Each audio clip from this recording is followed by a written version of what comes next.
Namaste, hello and welcome back to Your Story with Sudha's podcast. This is my 4th episode guys और मैं हूँ आपकी host सुधा।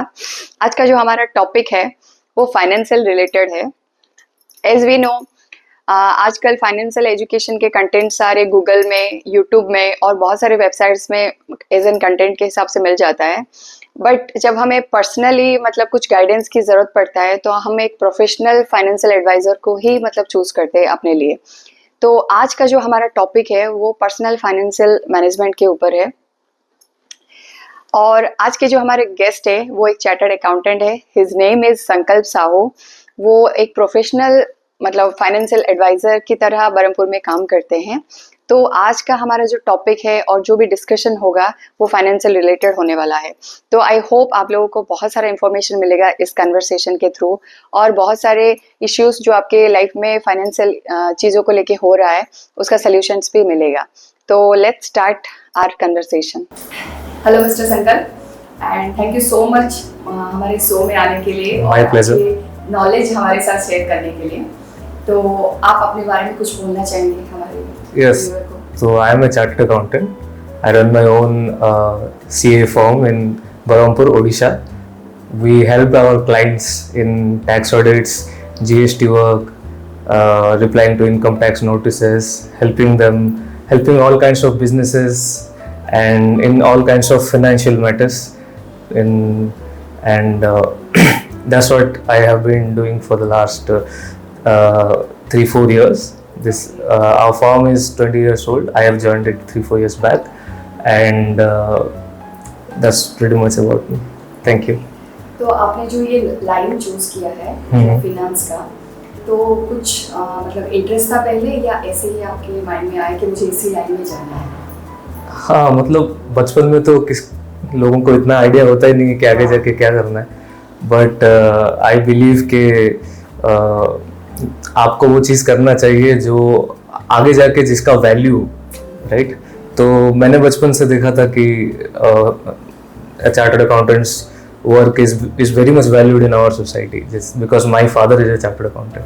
तो मैं बचपन से ही ऑफिस में बैठता था और डिफरेंट टाइप्स ऑफ क्लाइंट्स को छोटा मोटा काम हम भी करते थे और I had lot of respect for the type of work that a chartered accountant does and the type of जो सर्विस हम सोसाइटी को दे रहे हैं, लोगों के प्रॉब्लम्स जो हम सॉल्व कर रहे हैं।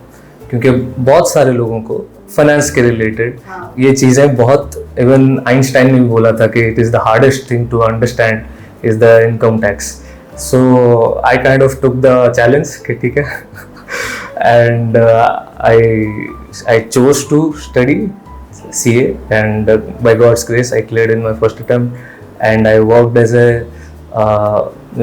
investment banker in the construction finance for 2 years. और उसके बाद कोविड के टाइम पे I came back home. Then I was helping my father in my firm. Work from home was going on. और धीरे धीरे करके now I'm handling our firm in full. Nice. तो ऐसा कुछ बचपन में कुछ इंसिडेंट है या कुछ मेमोरीज है आपके फादर के साथ जो आपको इतना इंस्पायर किया हो? जब हम बैंक ऑडिट्स में जाते थे और bank audits it used to be anywhere in India, और the kind of respect that the very senior bank managers जो हमको देते थे, even though हम एक आर्टिकल थे या फिर जस्ट असिस्टेंट थे टू अ चार्टर्ड अकाउंटेंट, और वो 5-star होटल्स में रिसीव करते थे हमको कोई भी इंफॉर्मेशन, कोई भी डॉक्यूमेंट्स हम मांगते थे तो they used to be very promptly give us, and the kind of royal treatment, the kind of respect that a professional जो मिलता है एक चार्टर्ड अकाउंटेंट को, दैट वाज के पैसा तो is very very important in life, but having that kind of respect in society and being that valuable to someone, किसी के लिए उतना आप कुछ कर रहे हो, that probably give me the greatest amount of motivation. तो आप ऐसा कुछ बुक फॉलो करते हैं? बुक्स मैं मोस्टली अभी बुक्स व्हेन आई वाज जब आर्टिकलशिप के टाइम पे and all those time I used to read a lot of books, but now the सब चीज़ें ऑन यूट्यूब पे है and there are very good content. लोग इतने अच्छे इंसाइटफुल नॉलेज शेयर करते हैं यूट्यूब पे, तो there are very good YouTube channels जो मैं फॉलो करता हूँ, फाइनेंस के रिलेटेड भी, अदर इंटरेस्ट में भी, in books also there are some timeless classics जो से सब बहुत पहले से लिखा है, जैसे the intelligent investor by Benjamin Graham, and books by Warren Buffett, and there is a very good book about functioning of banks called the Morgan family करके. तो I like to read books. Even today I read a lot of books which which you really cannot put it in a video form because the content is so वो knowledge इतना dense है कि आपको पढ़ के समझना ही important होता है. तो मुझे बुक्स पढ़ना बहुत पसंद है, पढ़ना ही बहुत पसंद है ज़िंदगी में. तो ज्ञान जहाँ से भी मिले इकट्ठा कर लेते हैं. तो नॉर्मली फिनेंस तो आप पढ़े, बट जो बेसिक चीज़ें जो होता है ना, पैसा, मनी, तो आप उसको कैसे डिफाइन करेंगे? मनी को कैसे डिफाइन करेंगे? तो बहुत ही सुंदर सवाल है, क्योंकि सब लोग सोचते हैं कि पैसा कैसे कमाएं, बट कोई ये नहीं समझ, शायद बहुत कम लोगों को ही मालूम हो कि आखिर पैसा है ही क्या.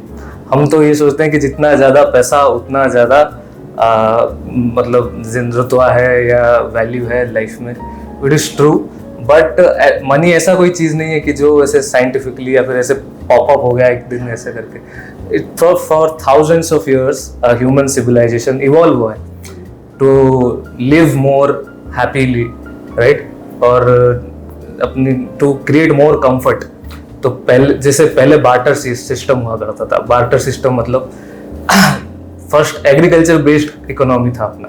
हर कोई बस खेती बाड़ी करते थे, जैसे हजारों साल पहले सोचे तो सपोज आप खेती बाड़ी कर रहे हैं, मैं भी खेती बाड़ी कर रहा हूँ. आप सपोज राइस कल्टीवेट कर रहे हैं, मैं दाल कल्टीवेट कर रहा हूँ. अभी हमको घर पे दोनों को चावल और दाल दोनों चाहिए, तो आप कुछ राइस मुझे देते थे और मैं दाल आपको देता था, राइट. तो this is called barter system, जिसमें आर्टिकल के अगेंस्ट में हमने आर्टिकल एक्सचेंज कर दिया. लेकिन इसमें दिक्कत हुई, जैसे हम आगे बढ़ते गए, इसमें दिक्कत क्या हुआ कि rice suppose first half of the year में कल्टीवेट होता है, सपोज मार्च में कल्टीवेट होता है, एंड दाल में भी मतलब विंटर सीजन में कल्टीवेट होता है सपोज, ठीक है. तो मे बी दाल कल्टीवेट होता है अगस्त में, ठीक है. तो अगस्त, तो फॉर मी टू एक्सचेंज, मैं आपको एक्सचेंज कैसे करूं, क्योंकि मार्च के टाइम पे तो मेरे पास दाल है ही नहीं, हाँ, तो मैं एक्सचेंज कैसे करूं? तो उसके लिए हमको एक स्टोर ऑफ वैल्यू चाहिए कि आज के दिन में मैं, तो लोगों ने क्या सोचा कि आज के दिन में मैं राइस दे देता हूँ आपको, या फिर आप राइस बना रहे तो आप मुझे राइस दे दिए, मैं आपको तब जब अगस्त महीने तक समथिंग एक, तो उस टाइम पे क्या सी सेल्स यूज करते थे, जैसे जो बीच पे मिलता है ना, जो सी सेल्स बोलते हैं. Some use to use some rare metals, gold. तो जैसे गोल्ड सोच लिया कि तो मैं आपको गोल्ड दे के रख दिया, ठीक है, कि जब तक मैं दाल नहीं देता हूँ आप, मेरा गोल्ड आपके पास है, ठीक है. और जब मैंने दाल कल्टीवेट कर दिया सपोज अगस्त में, तो मैंने रिटर्न कर दिया, तो आपने गोल्ड मुझे वापस कर दिया. तो ये तो gold become a store of value, कि ये जो राइस का वैल्यू है ये गोल्ड पे स्टोर्ड है, ठीक है. तो वो धीरे करके gold became more powerful than rice, right. तो किसी भी चीज को मनी बनने के लिए सबसे इम्पोर्टेंट कैरेक्टरिस्टिक है कि वो ड्यूरेबल हो. जैसे गोल्ड बहुत ड्यूरेबल है, अब मतलब सालों साल तक इट डजंट डिके, मतलब वो जंग नहीं लगता, राइट. तो इसीलिए क्योंकि हमने पहले आयरन भी यूज किया था एज मनी, कॉपर भी यूज किया था, ताम्र युग था, लौह युग था, वो सब था ना. हाँ, तो धीरे करके, लेकिन वो सब क्या डिके हो जाते थे. तो उसके बाद गोल्ड फिर यूज किया. आपने पढ़ा होगा कि ये राजा ने तांबे के कॉइन किए थे, हिस्ट्री में शायद पढ़ा था कभी. फिर धीरे करके हम गोल्ड पे पहुंचे और gold became the best money. तो मनी बेसिकली क्या है कि कोई तो वैल्यू स्टोर कर रहे हैं फ्यूचर के लिए. आज के दिन में हमने कोई वैल्यू बनाया, सपोज राइस बनाया, या हमने किसी कंपनी में काम करके we have given some efforts and we earned some value and we are storing that value in the form of money for future, कि आगे जाके मुझे इस मेहनत का जब फल चाहिए होगा, तो what do I show this money which is a store of my value, which tells कि आई हैव वर्कड समथिंग, कि this is something that I have earned. And as we store more and more of this value, more and more of happiness I can buy okay in future. Okay, तो आपने जो अभी मतलब बोला that is a traditional method जो लोग पहले follow करते थे, इनफैक्ट हमारे पेरेंट्स भी वो चीज़ फॉलो करते हैं। तो आजकल के जनरेशन को आप कैसे मतलब बोलेंगे? हाँ, तो बेसिकली जो कंसेप्ट है वो तो सेम ही है। मनी तो आज के दिन में यही है कि हम कुछ अर्न कर रहे हैं and we want to save it for future and we are saving it in the form of money. अभी आज के दिन में बैंक में जमा हो गया कि there is no colour of money today, there is no physical form, कोई फिजिकल फॉर्म में मनी नहीं है, हम तो फोन पे में पेमेंट कर देते हैं तो वो चला जाता है तो पता भी नहीं चलता। बट एट द एंड तो वही है, the more amount of wealth you have, the more amount of money you have, the more you can spend और the more you can get benefit in future, more secure आप हैं, right? तो एक इंसान को मतलब ग्रो होने के लिए एक मतलब स्ट्रैटेजी प्लान करना पड़ता है उस मनी को लेके। अगर वो कुछ इनकम कर रहा है तो उसको सही वे में कैसे इन्वेस्ट करे, तो क्या एडवाइस करेंगे आप? तो जैसे हम हमारा एक प्रिंसिपल बिजनेस है या फिर कोई एक काम है जो हम करने में अच्छे हैं, या फिर आप जॉब कर रहे हैं या फिर आप बिजनेस कर रहे हैं, and from that you are earning your money. तो earning money is very important, then you grow your money. लोग क्या सोचते हैं कि बिना पैसा कमाए हम पैसे को मतलब मल्टीप्लाई कर देंगे, या फिर सिर्फ ग्रो ऐप पे या फिर किसी ऐप पे ट्रेडिंग करके, बेटिंग करके, गैम्बलिंग करके पैसे से पैसे बना देंगे। तो that's a very wrong way to think about money. Stock market, share market, banks, fixed deposit, ये जो भी है, this is there to grow your money. First to earn your money, then आप इन जगह पे इन्वेस्ट करते हैं कि ये धीरे धीरे करके इन अ वेरी मॉडरेट वे ये आगे बढ़े। तो सबसे पहला इम्पोर्टेंट है कि जिंदगी में, लाइफ में to be of some value to the society first, right? From there you earn your happiness. कि क्या बोलते हो कि कुछ काम करने का जो मजा है वो पैसे से आप तोल नहीं सकते। From there you earn, first you earn your money, and उसके बाद आप सोचते हैं कि अच्छा इसको ग्रो कैसे करें फॉर रिटायरमेंट बेनिफिट्स, या फिर फॉर बिल्डिंग सम एसेट्स, आपको घर खरीदना है या कुछ करना है। तो that is the right way, क्योंकि आप ये नहीं सोच सकते कि मैं 100 रुपए लगा के उसको 1 करोड़ कैसे बना दूं। अनरियलिस्टिक एक्सपेक्टेशन है। आप ट्विटर पे जाएंगे तो लोग ऐसे दिखा रहे हैं कि how to 10x your money in 6 months। तो ये तो इसके चक्कर में क्या होता है, जो जनरल पब्लिक होते हैं जिनको फाइनेंस के बारे में इतनी समझ नहीं है, वो क्या सोचते हैं कि अरे ये बहुत अच्छा स्कीम है या फिर यहाँ से मैं पैसे कमा सकता हूँ। तो at the end in 99% of cases they lose all their money. We have seen हजारों लाखों एग्जाम्पल्स हमने देखे हैं। जो तो पहली अवेयरनेस जो लोगों को चाहिए तो ये चाहिए कि पैसा कमाना पड़ता है। पैसा स्कीम में डाल के आप जिंदगी में वेल्थ नहीं बना सकते। Sorry for interrupt. और एक चीज मेरे माइंड में आया है, लोगों मतलब अभी सपोज कीजिए मुझे एक बहुत बड़ा घर बनाना है या बहुत बड़ी गाड़ी लेनी है, तो देयर आर 2 वे। एक मिडिल क्लास लोग या जो सर्विस इंडस्ट्री में है, मतलब वो उस चीज़ को पा नहीं सकते हैं, तो उसके लिए उनको बिजनेस करना पड़ेगा, राइट? अगर उनका मतलब वहाँ तक पहुँचना है, उनको जो चाहिए वो चीज़ें, तो आप एक सर्विस इंडस्ट्री को और एक बिजनेस इंडस्ट्री को कैसे डिफाइन करेंगे?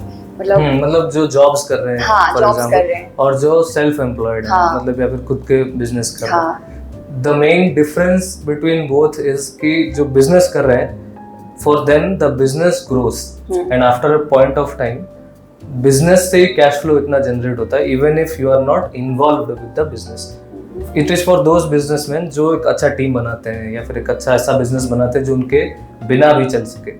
तो बिजनेस में that is the biggest benefit you get. But if you are in a job या फिर आप सर्विस कर रहे हैं, उनके लिए सबसे biggest benefit है कि उनके लाइफ में कोई साइकिल नहीं होता। बिजनेस में एक साइकिल होता है। आफ्टर एवरी एक साल में आपका अच्छा प्रॉफिट हुआ तो दूसरे साल में नुकसान भी हो सकता है। There is no guarantee. Even Anil Ambani को भी कोई गारंटी नहीं है कि his whole life he will live happily ever after.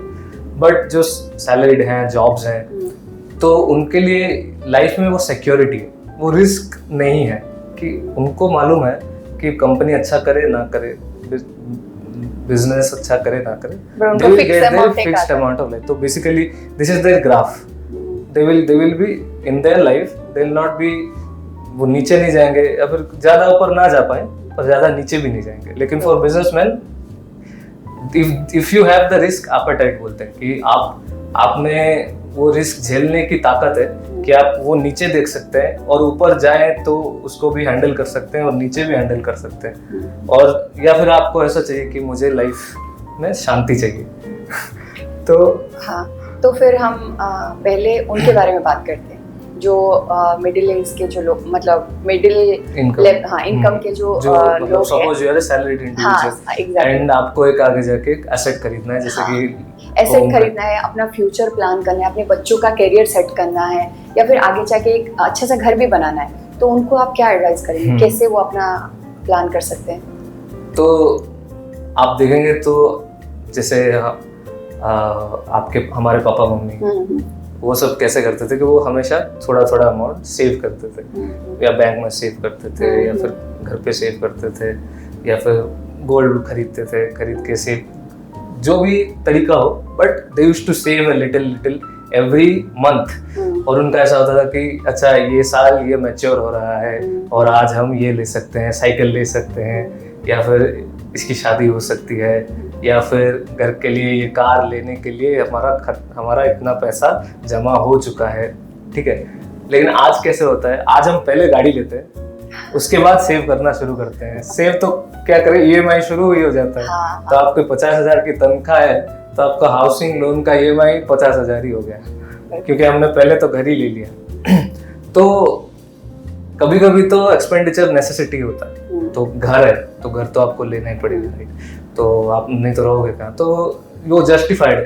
पर लोगों की सैलरी जितनी होती है, आईफोन की EMI उतनी होती है. तो अभी आईफोन का आप शायद उसको डेफर कर सकते हैं, या फिर आपका जो एक्सपेंडिचर है आईफोन पे वो थोड़ा 1 साल बाद कर सकते हैं. आज से सेव करना थोड़ा शुरू करके वो कर सकते हैं. तो मेरे हिसाब से a good finance comes later, good मतलब personal habits and personal expenditure comes first.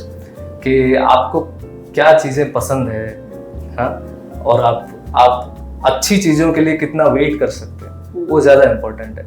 क्योंकि सपोज आपको हर चीज़ चाहिए और हर चीज़ अभी चाहिए, आप वेट ही नहीं कर सकते. तो लोग वेट ही नहीं कर पाते, हर दिन बाहर से खाना मंगाते हैं. तो इसको अनकंट्रोल्ड एक्सपेंडिचर बोलते हैं. और उसकी वजह से आप देखोगे उनका क्रेडिट कार्ड हमेशा मैक्स्ड आउट ही होता है. कोई भी सैलरी, कितनी भी सैलरी आ जाए, वो क्रेडिट कार्ड रिपे ही नहीं होता. तो आप उसमें फाइनेंशियल मैनेजमेंट कुछ नहीं कर सकते, आप पर्सनल मैनेजमेंट कीजिए सबसे पहले. तो आपको पहले तो ये सोचना पड़ेगा कि are my habits good, are my spending habits good enough. तो थोड़ा अपना देख लीजिए क्रेडिट कार्ड का statement, how much of this expenditure जो मैं कंट्रोल कर सकता था, does this justify my income. नहीं तो maybe I have to work on my income और maybe I have to work on my expenditure. तो if all this expenditure is justified, then you have to work on your income, right? If all this expenditure is not justified, first work on your expenditure, then automatically you will work on your income, right? तो यही दो मतलब दो चीजों को balance करना. और जो मिस्टेक्स हो रहा है हमें उससे पहले सुधारना है, जो इंट्रोस्पेक्शन जो होता है, करना पड़े. तो हम क्या करते हैं कि जब तक क्रेडिट कार्ड मैक्स्ड आउट नहीं होता, स्टेटमेंट हम देखते ही नहीं. एटलीस्ट मंथली हमको तो देखना ही चाहिए. देयर आर मेनी एप्स जो पूरा एनालिसिस करके भी दे देते हैं कि यहाँ खर्चा हो रहा है, वहाँ खर्चा हो रहा है. मतलब मंथली बजट्स बनाना, कहाँ पे खर्चा हो रहा है, और आर दोज एक्सपेंडिचर जस्टिफाइड, वो सब देखना, दैट इज वेरी इंपॉर्टेंट. जो आजकल के दिन में कोई कर नहीं रहे और वो ओल्ड फैशन समझते हैं सब चीज़ों को कि अरे खर्चा कौन देखता है. तो वो तो उनको हो गया. और कुछ जो आप उनको एडवाइस करेंगे, मतलब दोज आर द मिस्टेक, वो जो उनको अपने बारे में जानना पड़ेगा, सो दैट वो आगे अपना फाइनेंशियल, जो पर्सनल फाइनेंशियल चीजें वो प्लान कर सके. और कुछ जो उनको ग्रोथ के लिए आप कुछ एडवाइस करेंगे? Having a proper savings plan. तो पहले तो बात तो सेविंग करना पड़ेगा सबसे पहले. बिल्कुल. And investing in a better tomorrow. तो because life is very uncertain, so you do not know when you need certain amount of money. I have seen lot of, मतलब मैंने अपने बहुत सारे दोस्तों को देखा है जो उनको मालूम नहीं पड़ता कि कोई मेडिकल इमरजेंसी आ गया या फिर कोई पर्सनल इमरजेंसी भी आ गया, यू नीड सम मनी, तो you should have some fund. तो हाँ, वो बता के तो नहीं आए, तो आपको अभी से कुछ तो सेविंग्स रखना पड़ेगा. हाँ, आइडिया तो आपको क्या क्या उनको ऑप्शन देंगे सेविंग्स का? हाँ, तो सबसे पहले तो हमको एक ऐसे एसेट में इन्वेस्ट करना चाहिए जो it's a growing asset, right, जो जिसका वैल्यू आगे जाके बढ़े. तो इंडिया में we have many lot of options actually, and आप कहाँ इन्वेस्ट करें it depends on your risk, कि आप कितना रिस्क लेना पसंद करते हैं. और मोस्टली लोग क्या करते हैं कि एक बैलेंस्ड पोर्टफोलियो बनाते हैं कि थोड़ा लेस रिस्की में भी इन्वेस्ट हो 50 to 60% and in some risky asset जिसमें आप 40 से 50% इन्वेस्ट करें, क्योंकि उसमें रिटर्न आपको ज्यादा मिलेगा. जैसे रिस्की मतलब जैसे आपने शेयर मार्केट में इन्वेस्ट किया, म्यूचुअल फंड्स में इन्वेस्ट किया, other ways also unsecured lending भी लोग करते हैं, या फिर आप क्रिप्टोस में इन्वेस्ट कर सकते हैं. आज के दिन में तो इन्वेस्ट करने के इतने वेज हैं, एसेट क्लासेस इतने बढ़ गए कि but these are the popular. और जैसे रिस्कलेस में हम देखें तो आपने बैंक्स में फीस करवाए, या बैंक में भी लोग मतलब एंडोलमेंट फंड्स वगैरह करवाते हैं, जैसे LIC इंश्योरेंस, LIC फंड वगैरह करवाते हैं, या फिर आपने गोल्ड में इन्वेस्ट किया, या फिर आपने रियल एस्टेट में इन्वेस्ट किया, जैसे लैंड्स, प्लॉट्स, फ्लैट्स खरीदने में लोग इन्वेस्ट करते हैं. तो दीज आर ऑल सब वी विल कंसीडर कि ये सभी इन्वेस्टमेंट के वायबल अपॉर्चुनिटीज टूल्स है. एग्जैक्टली. तो आप हमारे व्यूअर को बोलिए फिक्स्ड डिपॉजिट क्या है? हाँ, तो फिक्स्ड डिपॉजिट आज के दिन में इंडिया में सबसे इजी इन्वेस्टमेंट का तरीका है. आपका बैंक में पैसा पड़ा है और आप उसमें से suppose there is some amount you do not use at all, right, और वो एक्सेस अमाउंट पड़ा है for 5 years, you think you do not, हमको उसकी जरूरत नहीं है, तो इंस्टेड ऑफ उसमें 4% का हम इंटरेस्ट अर्न करें इन सेविंग्स बैंक अकाउंट, अगर हम उसको FD करवा दें, एक फिक्स्ड डिपॉजिट करवा दें, तो bank will give us a higher rate of interest, 6%, 7% based upon current rates. अगर आप देखेंगे तो सबसे बेस्ट इसका बेनिफिट क्या है, ये बहुत इजी है करने के लिए और इसमें रिस्क बहुत कम. लेकिन आज के दिन में FD 5 साल में आपको 7% का इंटरेस्ट मिल रहा है, लेकिन 5 साल में इन्फ्लेशन का रेट ही 3 से 6, अभी 2021 में तो 6% इन्फ्लेशन लाइक दैट, क्योंकि रुपीस का जो वैल्यू है वो 6% से गिर ही रहा है, और उस पे आपको 6% का अगर इंटरेस्ट ही मिल रहा है तो बेसिकली आपने कुछ ग्रो ही नहीं किया अपना फंड, उधर ही रहे. तो आज के इंडिया में 6 से 7% का इंटरेस्ट किसी को पसंद नहीं, सब 21 दिन में पैसा डबल करना चाहते हैं. बट वो भी अगर suppose you are a senior citizen, आपको फाइनेंस की इतनी समझ है नहीं, तो आप इससे अच्छा कि आप किसी ऐसे शेयर में या फिर ऐसे रिस्की एसेट में इन्वेस्ट करके पैसा 100% ही खो दें, इससे अच्छा तो आप FD में इन्वेस्ट कीजिए. 6 से 7% इंटरेस्ट भी, मतलब you are saving, you are even if you are maintaining, जितना अमाउंट है उतना मेंटेन भी कर रहे हैं, आगे जाके आपको किसी भी तरह से वो यूज आ सकता है.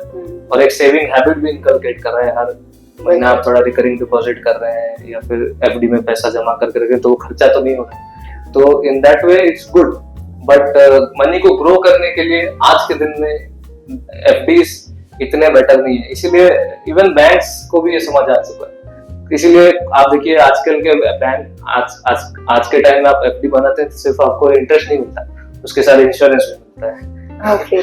हाँ, अभी एक कैनरा बैंक का एक स्कीम आया था जिसमें वो if you are a female, मतलब आप if you are girl and you are investing, it was even if you are investing in a savings account, they are giving free cancer insurance policy, accident cover. तो ऐसे even banks are innovating आज के दिन में, क्योंकि traditional FDs, ये traditional deposits आज के दिन में no one is favoring them.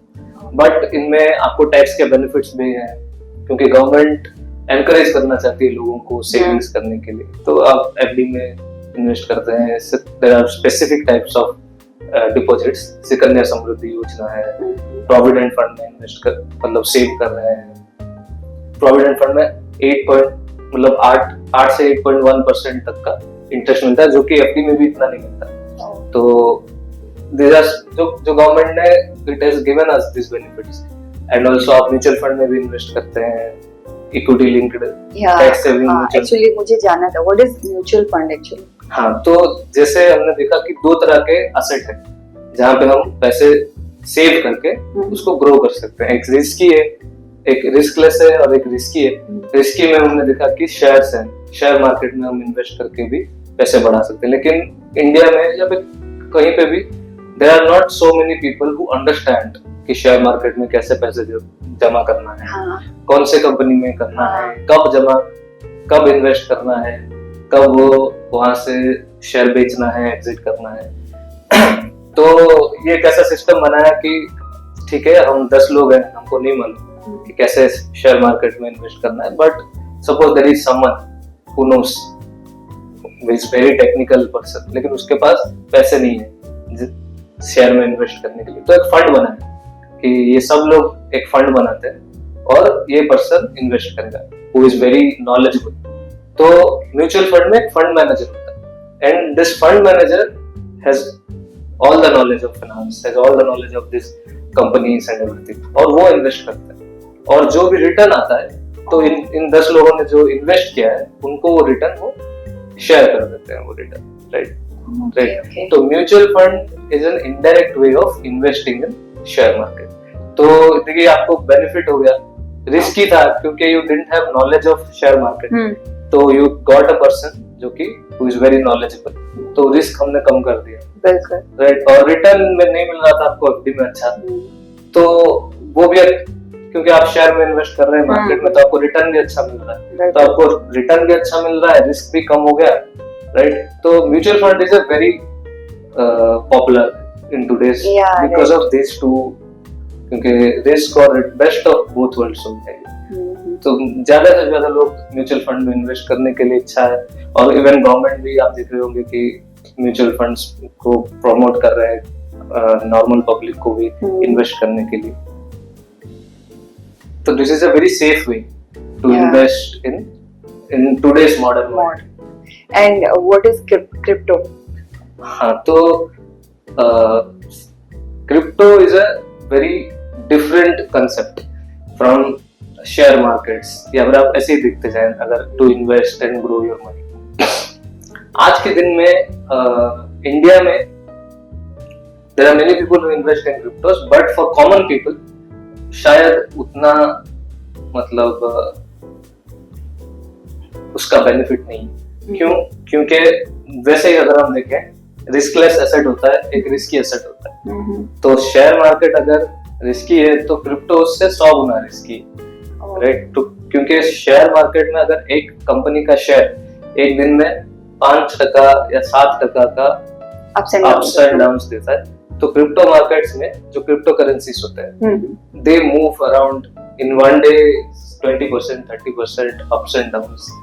And basically knowledge is very important, क्योंकि लोगों को इतना आज के दिन में इतना नॉलेज ही नहीं। तो there is a golden rule in investing, never invest in something you do not know about. तो आपको अगर मालूम नहीं है तो उस चीज में कभी इन्वेस्ट नहीं करना चाहिए, इवन वो कितना भी अच्छा हो। वो आपको करोड़पति भी बना सके वो स्कीम, लेकिन आपको अगर उसके बारे में नॉलेज नहीं है तो आपको इन्वेस्ट नहीं करना चाहिए। या फिर आप इन्वेस्ट करो थोड़ा टाइम और उसके बारे में समझने की कोशिश करें, और उसके बाद उसमें इन्वेस्ट करें तो ठीक है। बाकी ऐसे देखे जाए तो I would not suggest for common people to invest in crypto before understanding what it is. Okay, और एक चीज है, मैं अपने पर्सनल नॉलेज के लिए जानना चाहती हूँ, जो बॉन्ड साइन करते हैं वो कैसे काम करता है, क्या है एग्जैक्टली बॉन्ड? बॉन्ड नहीं, बॉन्ड तो बहुत जनरल टर्म है, बॉन्ड तो बहुत तरह के होते हैं। बॉन्ड मींस क्या? A connection. हाँ, तो two people are creating a bond कि मैं ये करूंगा, मैं ये करूंगा, कॉन्ट्रैक्ट बॉन्ड ही है, ठीक है। तो इन इन्वेस्टिंग वर्ल्ड में बॉन्ड एक अलग डिफरेंट मीनिंग है। बॉन्ड्स मींस जैसे एफडी है वो बॉन्ड ही है, right. It is a bond between bank and customer. तो जैसे बैंक नॉर्मल पब्लिक से पैसा ले सकता है इन the form of fixed deposits, similarly एक कंपनी सपोज रिलायंस, वो भी नॉर्मल पब्लिक से पैसा ले सकती है।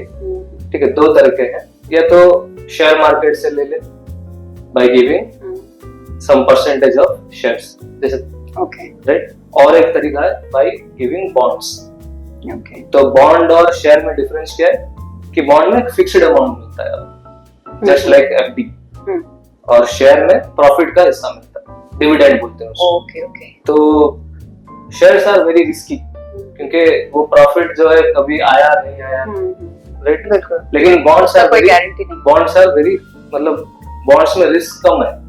क्यों? क्योंकि वो परसेंटेज बहुत फिक्स्ड होता है और वो फिक्स्ड डिपॉजिट से ज्यादा इंटरेस्ट रहता है, राइट। क्योंकि रिस्क भी आप ले रहे हो, क्योंकि बैंक से फिक्स्ड डिपॉजिट खरीदना और किसी कंपनी से बॉन्ड लेना, उसमें रिस्क है। कोई कंपनी आपका पैसा ना भी भरा, मतलब आगे जाके वो लौटा नहीं पाया, तो आपके 100% of your money can go in waste, तो वो रिस्क है, right. In case of bonds, India में आज बॉन्ड का मार्केट मतलब बहुत कम है। आप यूएस में देखें तो यूएस में bond market is very big, it's as big as the share market, but India में वो धीरे धीरे ग्रो कर रहा है। ओनली जो बड़े बड़े कंपनीज हैं जैसे Reliance, Bajaj, they do issue bonds and they issue at very good interest rates, 8%, 9% interest rate में bonds issue करता है। If you have faith in that company, तो आप ऐसे कंपनीज के bonds भी खरीद सकते हैं। Okay.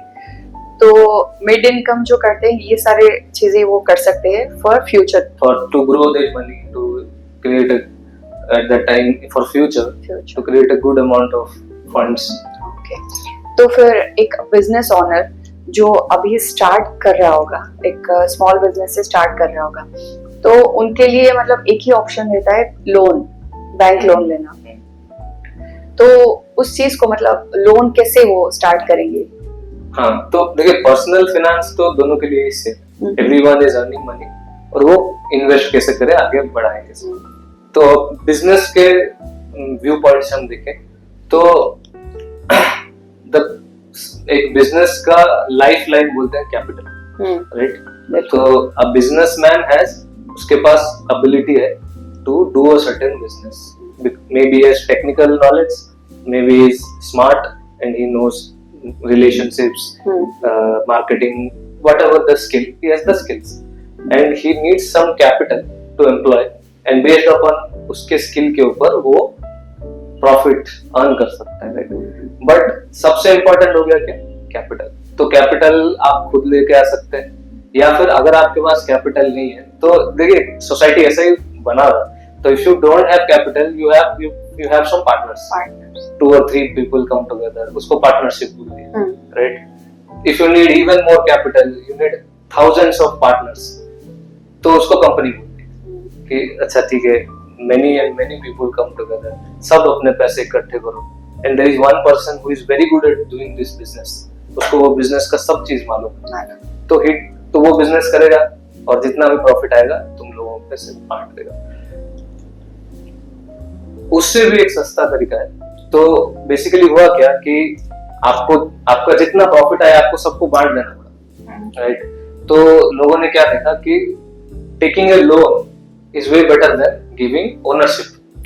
आपको पैसे ही चाहिए, तो आपके पास दो ऑप्शन है। एक बंदे इफ समवन अगर कोई आता है और 50% का ओनरशिप मांगता है कि for this capital I want 50% ownership, तो आपने अगर 100 रुपए कमाया तो 50 रुपए उसको डिविडेंड दे देना पड़ेगा, प्रॉफिट शेयर कर देना पड़ेगा। लेकिन लोन अगर लिया तो लोन 50 रुपए पे सपोज आपको 5 रुपए का इंटरेस्ट है, तो आपने सिर्फ 5 रुपए इंटरेस्ट दिए, बाकी 95 रुपीज आपने अपने खुद के लिए। तो लोन एक तरह से बेनिफिशियल भी है और डिस्ट्रक्टिव भी है, क्योंकि अगर वो प्रॉफिट आपका 5 रुपए भी नहीं हुआ तो आप वो 5 रुपए कैसे लौटा? हाँ, exactly. That is risk. हाँ, तो इसीलिए what is the best time to take a loan? Best time to take a loan is when you are earning more than आपका इंटरेस्ट। तो जो लोग बिजनेस स्टार्ट करते हैं ना, उनके लिए कभी लोन चाहिए। क्यों? आप जब स्टार्ट कर रहे हो तो आपका इतना प्रॉफिट थोड़ी होगा, आपको तो टाइम लगेगा ना, हाँ, 1-2 साल grow 3 करने साल के लिए। उतना प्रॉफिट कमाने के लिए। हाँ, और जब आप एक टाइम आ जाए कि आप बिजनेस फुल थ्रॉटल में आगे बढ़ रहा है घोड़े की तरह, then you don't take owners, then you take loans, and वो loan will act as a full. अभी आपका गाड़ी और तेज भागेगा।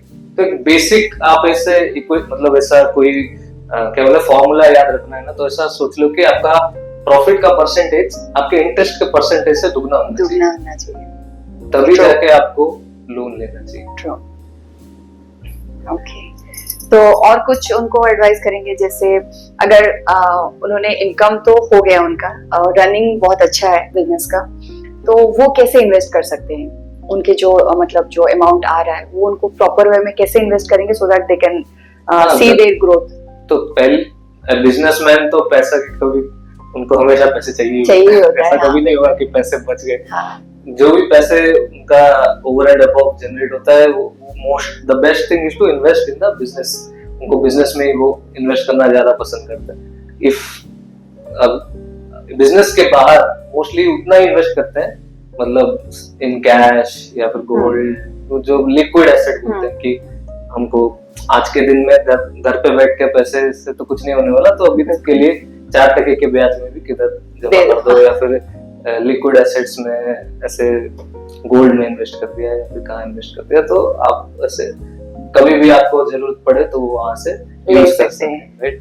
तो मोस्टली लोगों बिजनेसेस को तो पैसे की जरूरत ही होती है। ऐसा कोई बिजनेसमैन देखा नहीं कि उनके पास बहुत पैसा है, अभी पता ही नहीं चल रहा है कहाँ पे क्या करे उस बिजनेस का। पैसे कहाँ से लाएं, that is the art of a businessman, right. और एंड नोइंग कि आज के समय पे ऑप्शन तो बहुत सारे हैं, लेकिन आज के समय पे हम where do I get this money, where should I get this money from. तो इसके लिए आप एक finance professional is very competent to advice. Okay, आप यहाँ से आने की सोच रहे हैं, इजी भी लग रहा है, लेकिन इज इट बेनिफिशियल, आपको लेना चाहिए कि नहीं लेना चाहिए। और इवन आप देखेंगे जैसे बैंक्स में आप लोन ले लें तो वहाँ पे इंटरेस्ट रेट बहुत कम होता है, लेकिन उसके डॉक्यूमेंटेशंस इतने ज्यादा होते हैं, प्रोसेसेस बहुत लंबे होते हैं। तो एक नॉर्मल इंसान के लिए इट्स डिफिकल्ट कि वो इनकम के प्रूफ भी चाहिए, केवाईसीज, प्रॉपर्टी के डॉक्यूमेंट्स एंड एवरीथिंग। तो उसके लिए आपको 4-5 साल से you have to create a good credit history बोलते हैं, right, in the form of your profit and loss account, balance sheets, आपका जो बिजनेस हो रहा है, राइट। तो creating those accounts, those income proofs is very important, and creating a fair accounts of your business, क्योंकि इसी के बेसिस पे आगे जाके आपको कैपिटल का जो प्रॉब्लम है वो सॉल्व होता है। नहीं तो क्योंकि अगर आपके पास प्रॉपर बुक्स ऑफ अकाउंट्स नहीं है या फिर प्रॉपर सेल्स उसमें आपने नहीं दिखाया है, और तो आपको फिर अनसिक्योर्ड लेंडिंग लोग लेते हैं जिसमें 18% से 35% तक देना पड़ता है। अगर आप 35% ब्याज ही दे रहे हैं तो बिजनेस में से आप कितना ही कमाएंगे? तो वो आपको धीरे धीरे करके आपके बिजनेस को पूरा खोखला कर देता है। तो लोग समझते नहीं है, टैक्स बचाने के चक्कर में टैक्स बचा रहे हैं लेकिन बिजनेस पूरा बंद होने वाला है। इससे अच्छा तो ठीक से टैक्स पेमेंट करके एक अपना अच्छा सा बैलेंस शीट और एक अच्छा सा कैपिटल बना, वो कैपिटल के बेसिस पे आपको जाके बैंक से सस्ता लोन मिलेगा, जो 8% से 12% तक का अगर आपको लोन मिल रहा है तो सोचिए वो आपके बिजनेस का प्रॉपर फ्रेंड बनेगा in the long run, right. Banks में आप अगर सीसी बनाते हैं, वो सीसी हर साल रिन्यू होता है। आपको सपोज आपने 20 लाख का एक working capital loan CC loan लिया, तो आपको आज चाहिए उसमें से सिर्फ 5 लाख यूज करना है, तो आप सिर्फ 5 लाख यूज कीजिए, आपको बाकी में कोई इंटरेस्ट नहीं देना है, सिर्फ 5 लाख का इंटरेस्ट पेमेंट कीजिए, 5 लाख यूज कीजिए, वो भी 5 दिन का। बाकी आपको 5 लाख वापस मिल गए, वो रिपे कर दीजिए, कोई आपको इंटरेस्ट नहीं देगा। तो ऐसे करके जो सही बिजनेसमैन होता है वो एक रुपए का हिसाब रखता है। हाँ, बिल्कुल बनिया जोड़े। एग्जैक्टली। ओके, तो हमारे व्यूअर को बोलिए इनकम टैक्स क्या है और why that is very important. हाँ, तो मैंने तो दे दिया आपको एग्जांपल, एक्चुअली बेनिफिट आपने बोल दिया है। हाँ, exactly, तो बिजनेसेस के लिए भी तो बहुत बड़ा बेनिफिट है कि हम जितना इनकम शो करते हैं वो हमारा कैपिटल बनता है। कि सपोज मैंने हर साल 5 लाख का इनकम शो किया एग्जैक्टली, तो मे बी 4 साल तक मैंने रिटर्न भरा है, तो मेरा 20 लाख का मैंने इनकम बना है पिछले साल 4 साल मेरे। अगर उसमें से हम 50% पर्सनल एक्सपेंडिचर भी सोच ले तो 10 लाख मेरा कैपिटल होगा, राइट। तो आज तो एक मोटा मोटी ऐसा सोच सकते हैं कि आज के दिन में मेरे पास 10 लाख का कैपिटल है, मतलब 10 लाख रुपए है मेरे पास आज के दिन में, राइट। तो अगर मैं आगे कल जाके एक प्रॉपर्टी खरीदता हूँ, वो 50 लाख रुपए की प्रॉपर्टी खरीदता हूँ, ठीक है, और आज के दिन में तो ऑल जितने भी सब रजिस्टर है, जितने भी प्रॉपर्टी रजिस्टर होते हैं उसमें पैन मैंडेटरी। आप 50 लाख की प्रॉपर्टी खरीदते ही that income gets passed on to income tax department. अब अपने एआई एनुअल इंफॉर्मेशन सिस्टम है इनकम टैक्स साइट में, वो खोलते ही आपको पता चल जाएगा, उसमें रिफ्लेक्ट हो जाता है कि you have purchase of land ऐसा करके, या परचेज ऑफ प्रॉपर्टी, या फिर purchase of mutual funds, in even investment in FD, आपने कुछ भी इन्वेस्ट किया, राइट। तो वो तो इनकम टैक्स डिपार्टमेंट के लिए वो एक डेटा पॉइंट हो गया, राइट। उनको एक इंफॉर्मेशन मिल गया कि some investment in some asset 50 lakh rupees का हुआ, लेकिन आज तक इनका आईटीआर भरा है 10 लाख का। तो एक मिसमैच हो गया, राइट, कि सब इनके पास तो है ही 10 लाख रुपए, तो बाकी 40 लाख रुपए कहाँ से आए, राइट। और तब आपको नोटिस आ जाएगा कि explain the source of this investment. तो आपने तो रिटर्न भरा ही नहीं, आपने अपना इनकम दिखाया ही नहीं, तो वो टाइम पे इट बिकम्स एक बहुत ही स्ट्रेसफुल फिर एक प्रोसेस शुरू होता है, पेनल्टीज, इंटरेस्ट। आज इन टुडेस वर्ल्ड जहाँ पे everything is on our bank account, 1 रुपए से लेके 1 लाख रुपए तक हम फोन पे करते हैं पेमेंट। हम भी नहीं करते तो कम से कम जहाँ कर रहे हैं ही इज रिपोर्टिंग, वो कर रहा है कम से कम बैंक अकाउंट्स में, तो वो एक चेन ऑफ ट्रांजेक्शन बनता है, राइट। और वो चेन जहाँ पे टूटता है वो इनकम टैक्स डिपार्टमेंट को पता चल जाता है कि इस इंसान के पास कुछ तो झोल चल रहा है। एक ऐसा इंसिडेंट हुआ था जिसमें एक प्रोपरेटर, एक बिजनेसमैन, और उसका पूरा बिजनेस कैश में चलता है, ठीक है। तो उसने रिटर्न में वो मिनिमम रिटर्न करके वो मिनिमम टैक्स भर के, जैसे ये एग्जांपल ही सोच लें कि 5 लाख का वो इनकम भर के सब कर रहा है, और वो एक बार एक फॉरेन ट्रिप लेता है मालदीव्स को। और मालदीव्स में तो अभी पैसे तो है उसके पास, खर्चा तो भरपूर किया है, और वो खर्चा भी सब कैश में किया, 1 रुपए भी उसने ऑनलाइन खर्चा नहीं किया, सब कैश में किया, ठीक है। और उसके घर पे एक बार रेड होता है, based on some information raid होता है, और उसके घर पे ऐसा कोई एविडेंस नहीं है इनकम टैक्स डिपार्टमेंट के पास कि वो प्रूफ कर दे कि ही हैज अर्नड हिज, मतलब जितना रिटर्न है 5 लाख से ज्यादा इनकम किया है, उसका कोई प्रूफ मिला ही नहीं, ठीक है। Okay, you will not believe के out of all the ways how he got caught was his Splitwise account.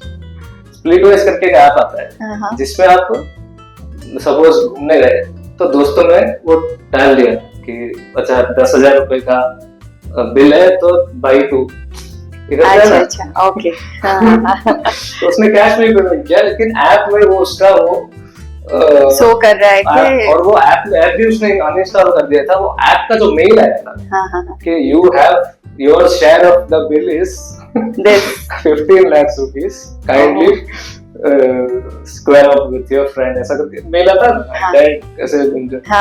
Income tax department took that as a notice, as an evidence, और even based on that he has to face proceedings, he has to face all the notices, right? So this is a small example which just shows right. आज के digital world में how difficult it is to under report your income, और आगे जाके in future आज के दिन में तो आप कुछ भी फाइल, इनकम टैक्स डिपार्टमेंट तो ये बोलती है कि you file your return and you compute your taxes, we are going to believe you.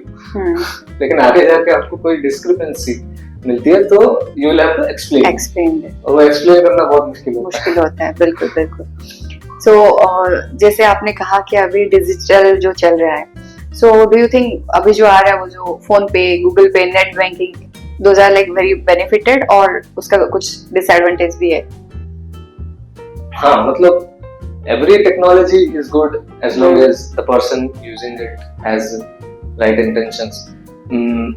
For me personally, though, it's very beneficial. I never carry a wallet, but my expenditures are very controlled. I know where to spend on.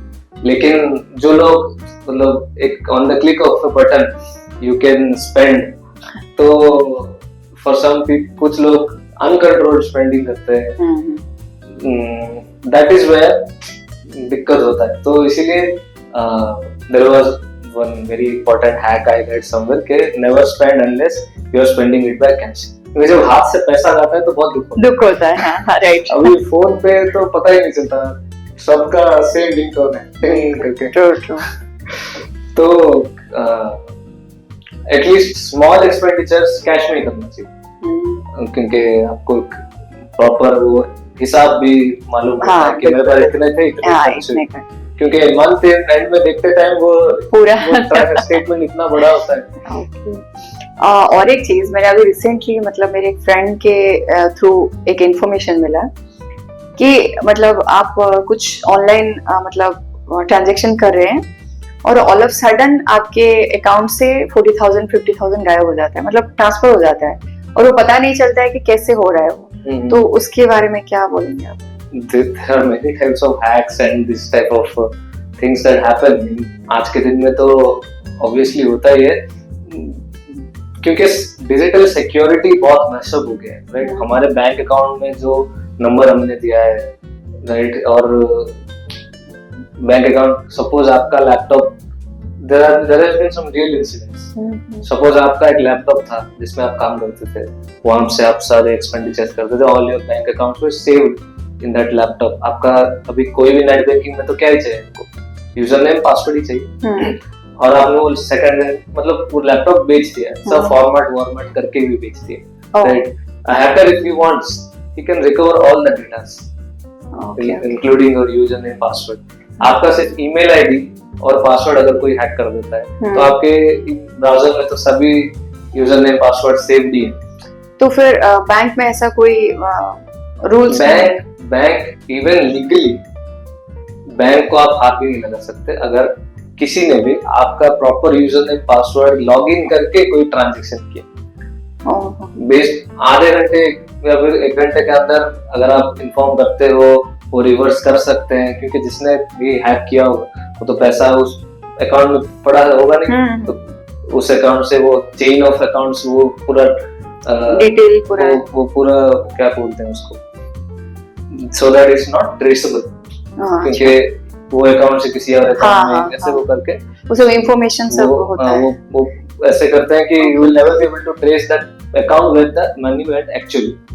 वो hacker का कौन सा account है आपको पता ही नहीं चलता. हाँ, वो इंफॉर्मेशन मिलता है. तो आप इवन दो आप आईटी सेल के अगेंस्ट कहीं पे भी जाओ तो you cannot recover your account. Even if you are not recovering that amount, bank is not liable to pay you anything. So your username and your password is your आप ही की responsibility. और भी बहुत सारे ऑप्शंस हैं. आपका कोई physical phone ही ले लिया किसी ने, तो बेसिकली उसके लिए क्या रहता है कि fingerprint as a biometrics should be must, right. अभी यूपीआई में तो अगर आपका फोन ओपन है और आपका कोड अगर किसी को मालूम है तो पेमेंट कर दिया तो आपको क्या ही पता है. बिल्कुल. तो और एक चीज मैं आपको पूछना चाहूंगी.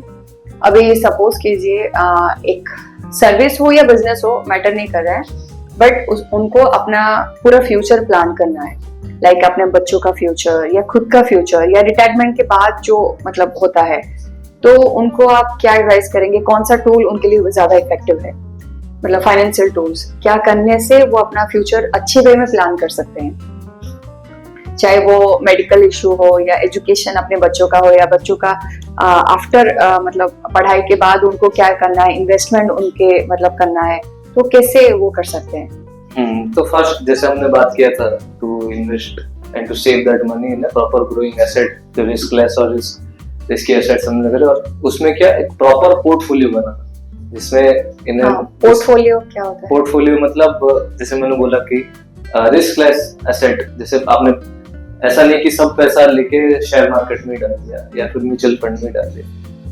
थोड़ा पैसा अपने बैंक में भी रखा है, कुछ एफडी भी किया, कुछ रियल एस्टेट में भी इन्वेस्ट है, कुछ बैंक गोल्ड में भी इन्वेस्ट किया। तो as a 60 to 70% of your amount ऐसे रिस्कलेस एसेट में सेव होने चाहिए, और बाकी जो 30 से 40% है उसमें से आपने म्यूचुअल फंड में इन्वेस्ट किया, राइट, या फिर शेयर मार्केट में इन्वेस्ट किया अगर आपको नॉलेज है उसका, या फिर ऐसे index different types of bonds जैसे आपने पूछा, बॉन्ड्स में इन्वेस्ट किया। ऐसे करके आपको डिफरेंट जगह पे अपने फंड्स को सेव करना चाहिए, जो कि आप फ्यूचर में यूज कर सकते हैं। जैसे आपने पूछा कि फॉर अ स्पेसिफिक ओकेजन, ऐसे घर खरीदना है या फिर किसी की शादी है या फिर किसी का फॉर रिटायरमेंट, तो उसके लिए तो गवर्नमेंट्स के बहुत सारे ऐसे स्कीम्स है, जैसे प्रोविडेंट फंड है, वो स्पेशली फॉर रिटायरमेंट बेनिफिट्स है। उसमें आप अपॉन योर मतलब 5 साल तक तो पैसे निकाल ही नहीं सकते, तो और it gives you 8.1% of interest. मतलब हर एक चीज प्लान वे में करना पड़ेगा। जैसे आपकी हाँ, इतने साल में मुझे ये चाहिए, हाँ, बेटी के लिए, तो उसके लिए सुकन्या समृद्धि योजना बनाई। वो अकाउंट अगर आप बैंक में उसमें डिपॉजिट करते हैं तो डायरेक्ट उसमें भी आपको हायर इंटरेस्ट मिलता है, राइट, और उसमें टैक्स का डिडक्शन भी मिलता है। तो वो भी एक स्पेसिफिक पर्पस के लिए हो गया, और ये जो अमाउंट सेव किया है वो भी स्पेसिफिक पर्पस के लिए हो गया। मेडिकल इमरजेंसी के लिए आप इंश्योरेंस कर सकते हैं, टर्म इंश्योरेंस कर सकते हैं, जिसमें आप एक फिक्स्ड प्रीमियम हर साल भर रहे हैं, और बेस्ड अपॉन any mishappenings जो फ्यूचर में होती है, तो then your family will get the benefits of the term insurance and health insurance. ये दो चीजें तो मस्ट है हर फैमिली के ब्रेड अर्नर को, ये दो चीजें करनी ही चाहिए। Health insurance of all your family members, of your parents as well, जिसमें क्योंकि आज के दिन में इंडिया में हेल्थ मेडिकल इमरजेंसीज में कॉस्ट इतने हाई है, टू गेट क्वालिटी ट्रीटमेंट के लिए यू हैव टू पे सो मच, और वो एक ही टाइम पे आपको इतना बड़ा फाइनेंशियल बर्डन अगर आपके कंधे पे गिर जाए, तो योर होल एनवायरनमेंट, आपका फ्यूचर एक तरह से उस टाइम पे जॉल्ट मिल जाता है वो टाइम। तो investing in a good health insurance is a must in today's day and age. बिल्कुल, मतलब मेरा जो खुद का पर्सनल जो व्यू है, जैसे हमारे पेरेंट्स मतलब उनके जो इन्वेस्टमेंट स्ट्रैटेजी जो है ना, मतलब वो डिफरेंट वे में, जैसे आप जो एग्जांपल दिए गोल्ड को लेके, तो उनका भी वही है, चलो लैंड खरीद लेते हैं या गोल्ड खरीद लेते हैं या कुछ बॉन्ड साइन कर लेते हैं, ऐसा कुछ है। बट आजकल की जो जनरेशन है वो हमेशा एक्सपेरिमेंट करना चाहते हैं, वो सेम मेथड वो फॉलो नहीं करना चाहते हैं, तो उनके बीच ना वो आज के जनरेशन और पहले के जनरेशन में वो गैप आ जाता है। तो आप क्या बोलना चाहेंगे पेरेंट्स को? पहली चीज तो गोल्ड आपने बोला, इन्वेस्टमेंट गोल्ड में इन्वेस्ट आज भी सबसे बेस्ट इन्वेस्टमेंट है, राइट? क्यों? क्योंकि आप सिर्फ हिस्ट्री देख लो, इन द लास्ट 70 years, आप सपोज आपके पास 100 रुपीज होता, राइट, या फिर 100 रुपीज का गोल्ड होता, ठीक है, या फिर 100 रुपीज का प्लॉट होता, कोई लैंड होता, ठीक है। आप कोई भी जगह पकड़ लो, कोई भी टाइम पकड़ लो, 100% gold will have given you better return. क्योंकि देखिए एक टाइम पे in 1960s 1 rupees was equal to $1, आज के दिन में 70 रुपीज विल हैव टू, तो ऐसे रुपीज का वैल्यू जो होता है वो तो गिरते जा रहा है। बट गोल्ड आप देखिए 3 साल पहले का भाव भी आप नहीं खरीद सकते। मतलब मैं जब स्टार्ट किया, मैंने जब सुना था गोल्ड के बारे में, मुझे जब नॉलेज आया, इट वाज लाइक 5,000, अभी देखिए 60,000। तो एक नॉर्मल भी हम सोचें तो gold is a very good investment even today. क्यों? क्योंकि gold is a rare asset, right? अब मुझे लोग पूछते हैं कि गोल्ड का वैल्यू क्या है? यूटिलिटी तो कुछ नहीं है, लोहे का तो ज्यादा यूटिलिटी है, you can build ships, but gold का value comes from its rarity and its durability. जैसे मैंने वो एग्जांपल दिया था ना, जिसमें स्टोर ऑफ वैल्यू है, तो वैल्यू स्टोर उसी में हो सकता है that can be durable and that is very difficult to produce, right? अभी आप चाहें तो गोल्ड बना नहीं सकते, बिल्कुल। गोल्ड बनाने के लिए जितना खर्चा आएगा गोल्ड का वैल्यू उससे उतना ही हो जाए, राइट? तो that's why gold has been a very good store of value for thousands of years, not for, नहीं थाउजेंड्स तो ज्यादा हो गया, for hundreds of years, and in future also it will be similarly realistic also, because the number of land is limited and the number of people are increasing. तो if you assume, हम assume करते हैं कि लोगों की तादाद बढ़ते रहेगी तो land will be less, right? तो उसके बेसिस पे ऐसे सोच सकते हैं कि इवन लैंड या प्लॉट का वैल्यू अगर अच्छी जगह पे है, इन अ प्राइम लोकेलिटी है जहाँ पे people want to come and stay, तो वो जगह पे इवन लैंड की वैल्यू भी बढ़ेगी. But buying jewellery is the worst investment actually. देखिए आगे के समय पे तो India's best savings decision was investing in gold. For hundreds of years हमारे जो हाउस वाइफ्स हैं वो ज्वेलरी को बहुत पसंद करते हैं, राइट? तो वो उस टाइम पे बेस्ट सेविंग डिसीजन था. आज के टाइम पे नहीं है, क्योंकि आज लोग बहुत पसंद करते हैं. बट आप एक सेविंग्स प्लान की तरह सोचेंगे, एक एसेट की तरह सोचेंगे ना, it's the worst investment is investment in jewellery. क्यों? क्योंकि मेकिंग चार्जेस ही 7 से 10% अगर आपका मेकिंग चार्जेस हो गया तो आपको 1-2 साल लगेगा just to recover the making charges. तो अगर आपको खरीदना ही है तो बाइंग मतलब बेयर गोल्ड के बिस्किट्स हैं, या फिर saving your money in sovereign gold bonds. जैसे गवर्नमेंट ने एक बॉन्ड भी इशू किया है कि सबको गोल्ड पसंद है, गोल्ड खरीदना है. क्यों? क्योंकि गोल्ड का वैल्यू जैसे हमने बात किया बढ़ते रहता है. तो आज के दिन में पैसा घर में रखने से अच्छा या एफडी में रखने से अच्छा, जिसमें मुझे 5 साल तक निकाल भी नहीं पाऊंगा, तो गोल्ड में रखना ज्यादा है. लेकिन गोल्ड मिलता नहीं है, इंडिया में गोल्ड कम है, हम इंपोर्ट करते हैं बाहर से. तो इससे क्या हमारा फॉरेन एक्सचेंज खत्म हो रहा है, डॉलर ज्यादा पे करने पड़ रहे हैं हमको इंपोर्ट ज्यादा करना पड़ रहा है. तो गवर्नमेंट ने क्या सोचा कि एक बॉन्ड बना देते हैं. जो आप सपोज आज सोना 60,000 है तो वो बॉन्ड का वैल्यू भी 60,000. सो कल सोना 70,000 हो गया तो वो बॉन्ड का वैल्यू भी 70,000 हो जाएगा. तो आप गोल्ड खरीदने से अच्छा वो बॉन्ड खरीद लो.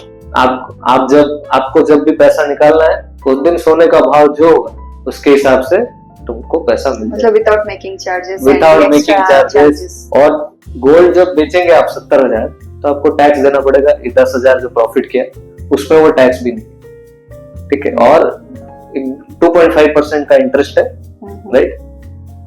वो इंटरेस्ट भी टैक्स फ्री है, वो इंटरेस्ट के ऊपर भी आपको टैक्स नहीं देना. और टैक्सेबिलिटी तो थोड़ा आपको देखना पड़ेगा, मुझे एग्जैक्टली याद नहीं आ रहा, बट ईज ऑफ परचेज जो बोलते हैं, मेकिंग चार्जेस नहीं है, राइट? और लॉट ऑफ एग्जेम्पशंस है इंटरेस्ट के ऊपर, कैपिटल गेन्स के ऊपर भी कुछ एग्जेम्पशंस हैं. तो इट्स अ वेरी क्या बोलते हैं, एक ल्यूक्रेटिव इन्वेस्टमेंट ऑप्शंस हैं सोवरिन गोल्ड बॉन्ड्स. मेरे बहुत सारे दोस्तों ने किया है, मैंने भी इन्वेस्ट किया है. तो जैसे रिटर्न्स तो गोल्ड की तरह ही आएंगे. तो if you want riskless investment I would advise कि you invest in sovereign gold bonds more than gold खरीदने से भी बेटर है. क्योंकि गोल्ड में मतलब इट कैन बी मतलब फिजिकल चीज है ना, चोरी भी हो सकती है, उसको स्टोर करने के लिए खर्चा भी है आपका, राइट? तो मैं ऐसा I am of the view कि ये जो ट्रेडिशनल सेविंग्स के जो तरीके थे, those were very better options actually. आज के दिन में मतलब ये सेविंग से ज्यादा तो देयर आर फ्रॉड्स, राइट? क्यों ऐसे हो रहे हैं? क्योंकि ये जो फाइनेंशियल स्कीम्स होते हैं या फिर ये जो न्यू मैकेनिज्म्स होते हैं उसको समझना ही बहुत मुश्किल हो जाता है. उसमें इन्वेस्ट करे कोई, उसमें रिटर्न्स आए कोई. जैसे फॉर एग्जांपल जैसे LIC पॉलिसीज होते हैं, राइट? उसमें ऐसा बोलते हैं कि आप हर महीना या हर महीना 10,000 इन्वेस्ट कर रहे हैं तो आपको सपोज 10 साल इन्वेस्ट करना है. डेथ पे आपको ये इतना मिलेगा. अगर नहीं भी 60 साल हो गया तो हम गारंटीड इतना आपको रिटर्न करेंगे. तो एक्चुअली 2 तरह के पॉलिसीज है. एक पॉलिसी है जिसमें ओनली ऑन डेथ आपको मिलेगा, उसको टर्म इंश्योरेंस बोलते हैं. और एक होता है जिसमें अश्योर्ड रिटर्न होता है, उसको एंडोमेंट इंश्योरेंस बोलते हैं, राइट? ये जो एंडोमेंट इंश्योरेंस होता है जिसमें होता है कि एक इंश्योरेंस भी है और इन्वेस्टमेंट, आपको पैसे वापस भी मिलते इवन इफ डेथ नहीं है या कुछ नहीं है। ये सबसे उसमें क्या होता है कि उसका पॉलिसी पढ़ते टाइम तो आपको लगेगा कि ये सबसे बेस्ट पॉलिसी है, लेकिन जब पैसे वापस आते हैं, जैसे हमारा इंश्योरेंस ऐसे ही LIC का इंश्योरेंस किया था, एक शायद रिलायंस निपॉन में किया था, बेस्ट NAV ऐसा कुछ था कि वो पैसा लेके वो जो डिफरेंट पॉलिसीज में उनके टर्म्स एंड कंडीशंस और इन्वेस्टमेंट कहाँ करेंगे वो सब डिफरेंट होता है। तो इसमें ऐसा था कि वो शेयर मार्केट में इन्वेस्ट करेंगे और ये 10 साल में जो सबसे हाईएस्ट NAV होगा, जो सबसे हाईएस्ट प्राइस होगा, उसमें से तुमको उस रेट पे तुमको पैसे वापस मिलेंगे। तो 10 साल में हमने 10,000 करके 1 लाख रुपए इन्वेस्ट किए, 10 साल के बाद हमको 1 लाख रुपए वापस तो भाई इससे अच्छा तो FD में इन्वेस्ट कर लिया होता, सेविंग्स बैंक में भी पैसे रख लिए होते तो कुछ तो ज्यादा बेटा। अभी इसमें ऐसा हुआ कि उतने ही वापस मिले। और मैं सिर्फ पर्सनल एक्सपीरियंस नहीं है, बहुत लोगों के देयर आर मेनी क्लाइंट्स जिनके मैं देखता हूँ कि मतलब फ्रॉम 2000 टू 2015-20 इवन टुडे बहुत लोग ये एंडोमेंट इंश्योरेंस वगैरह करवाते हैं, क्योंकि उस टाइम पे पता नहीं था। लेकिन अभी 10 साल के बाद जिनको पैसे वापस मिल रहे हैं उनको पता चल रहा है कि अरे इसमें तो कोई रिटर्न ही नहीं हुआ क्योंकि उसके टर्म्स एंड कंडीशन में ऐसे कुछ फिक्स्ड ऐसा कुछ लिखा नहीं कि इतना पैसे वापस मिलेंगे। उसमें बहुत वेरिएबल्स है कि बेस्ट मिलेगा, लोएस्ट मिलेगा, हाईएस्ट मिलेगा। अभी आप उसके ऊपर कहाँ कोर्ट जाएं, किसको पूछें कि क्या बेस्ट है क्या हाईएस्ट है। कस्टमर सपोर्ट भी बहुत कम रहता है। एंड तो आज के दिन में जो मॉडर्न इन्वेस्टर्स हैं who are earning lot of money, who want to grow their money, or they are very sensitive about their money, तो वो लोग सब म्यूचुअल फंड्स में, शेयर मार्केट्स में ऐसी जगह इन्वेस्ट करते हैं जहाँ पे उनका कंट्रोल है, जो अपने मन जो एग्जैक्टली जान सकें कि मेरा मनी कैसे ग्रो हो रहा है, आज के दिन में क्या उसका वैल्यू है। एंड ये दिस इज द ट्रांजिशन, ये है कि आज के मॉडर्न डे पे this is the way people invest and this is the way सबको करना चाहिए। तो बट आज के जनरेशन जो मतलब चल रहा है, जैसे वो आपने कहा म्यूचुअल फंड, शेयर मार्केट, ये सब में भी वो इन्वेस्ट करना चाहते हैं। तो मतलब उसमें और जो ट्रेडिशनल मेथड है तो उसमें क्या डिफरेंस है? दैट इज द ओनली के कुछ हम प्रेडिक्ट कर सकते हैं और कुछ प्रेडिक्ट नहीं कर सकते हैं। तो डिफरेंस से पहले ऑब्जेक्टिव तो सेम ही है, हमको पैसे ग्रो करने हैं, राइट? एंड वी वांट के which is the better option, right? From two angles, risk and return. Finance में इससे ज्यादा आगे कुछ है, रिस्क है, रिटर्न। हमको रिटर्न चाहिए और रिस्क नहीं चाहिए, राइट? तो जैसे हमने बात किया फ्रॉम ट्रेडिशनल बोल रहे हैं तो ऐसा कुछ बोल रहे हैं कि जो चलते आ रहा है, something that has proven itself.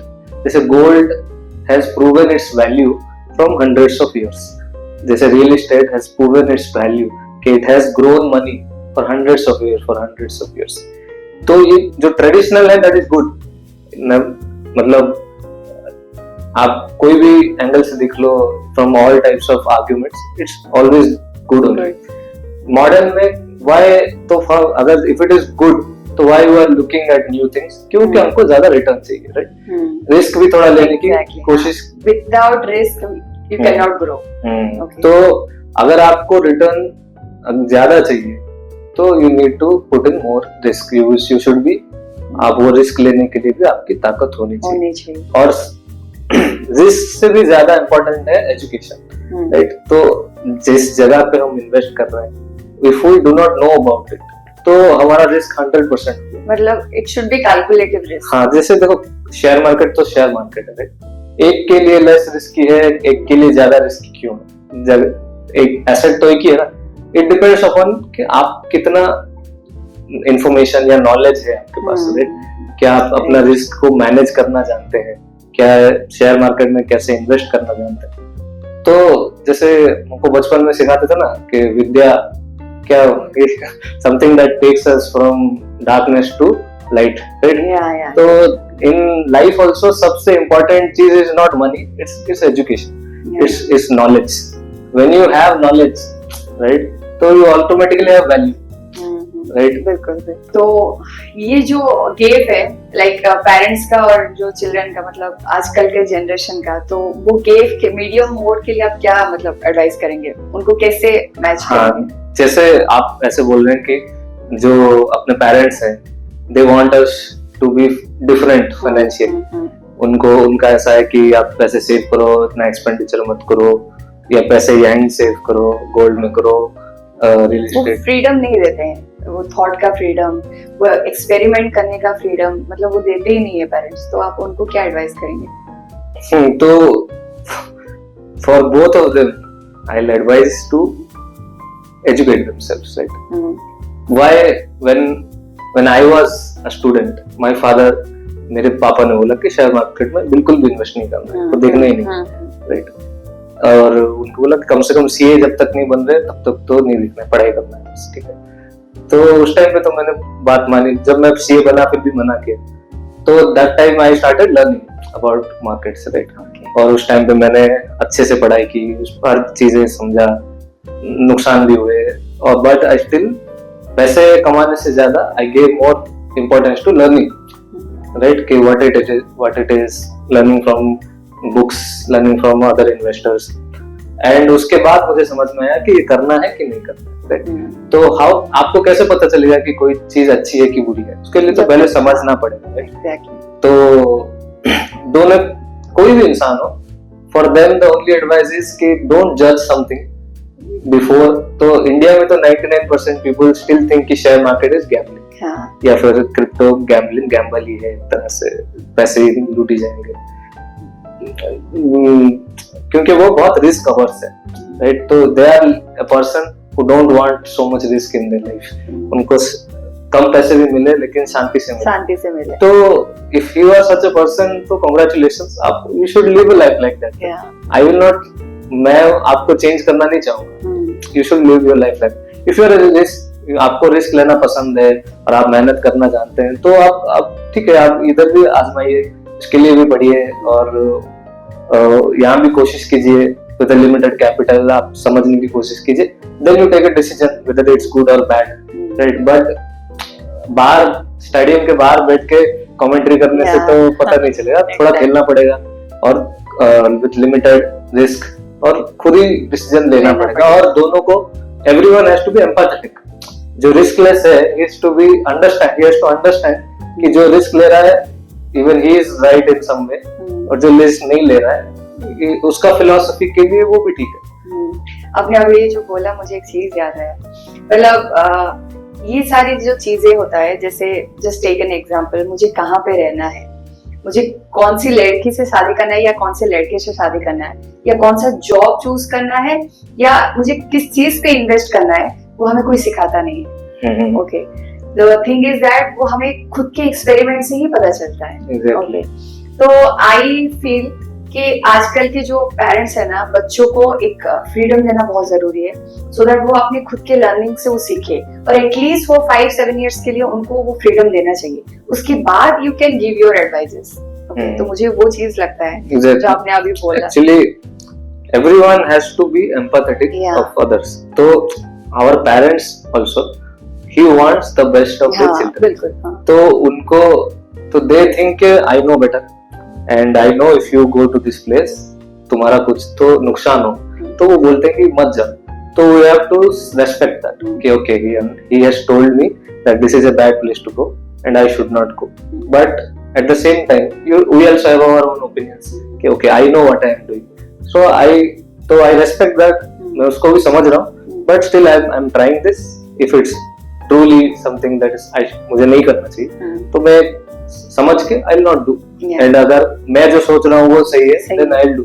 तो अपने रास्ते पे ही चलना है, और सबकी सुनना भी है, अपना करना भी है, और at the same time respecting everyone around us, और उनको बता के भी करना है, क्योंकि क्या हो जाता है कि if you are too adamant कि मैं जो कर रहा हूँ वही सही है, और he is also too adamant कि मैं जो सोच रहा हूँ वही सही है और कुछ गलत नहीं, तो लाइफ में we will face lot of pain, right? तो हमको ऐसा सोचना है कि maybe he is correct, let me try, बिल्कुल बिल्कुल। हाँ, मतलब वही गैप एक्चुअली मैं वही सोच रही थी, क्योंकि मुझे क्या लगता है, मतलब एक पैसा जो मनी है ना, वो एक फैमिली में ना एक ग्लू की तरह काम करता है जो कनेक्ट करता है सबको। बट वो थोड़ा सा मतलब जो डिसीजन होता है हमारा, खास करके फाइनेंस को लेके, अगर थोड़ा बहुत इधर उधर हो जाता है तो वही टूट जाता है। एग्जैक्टली।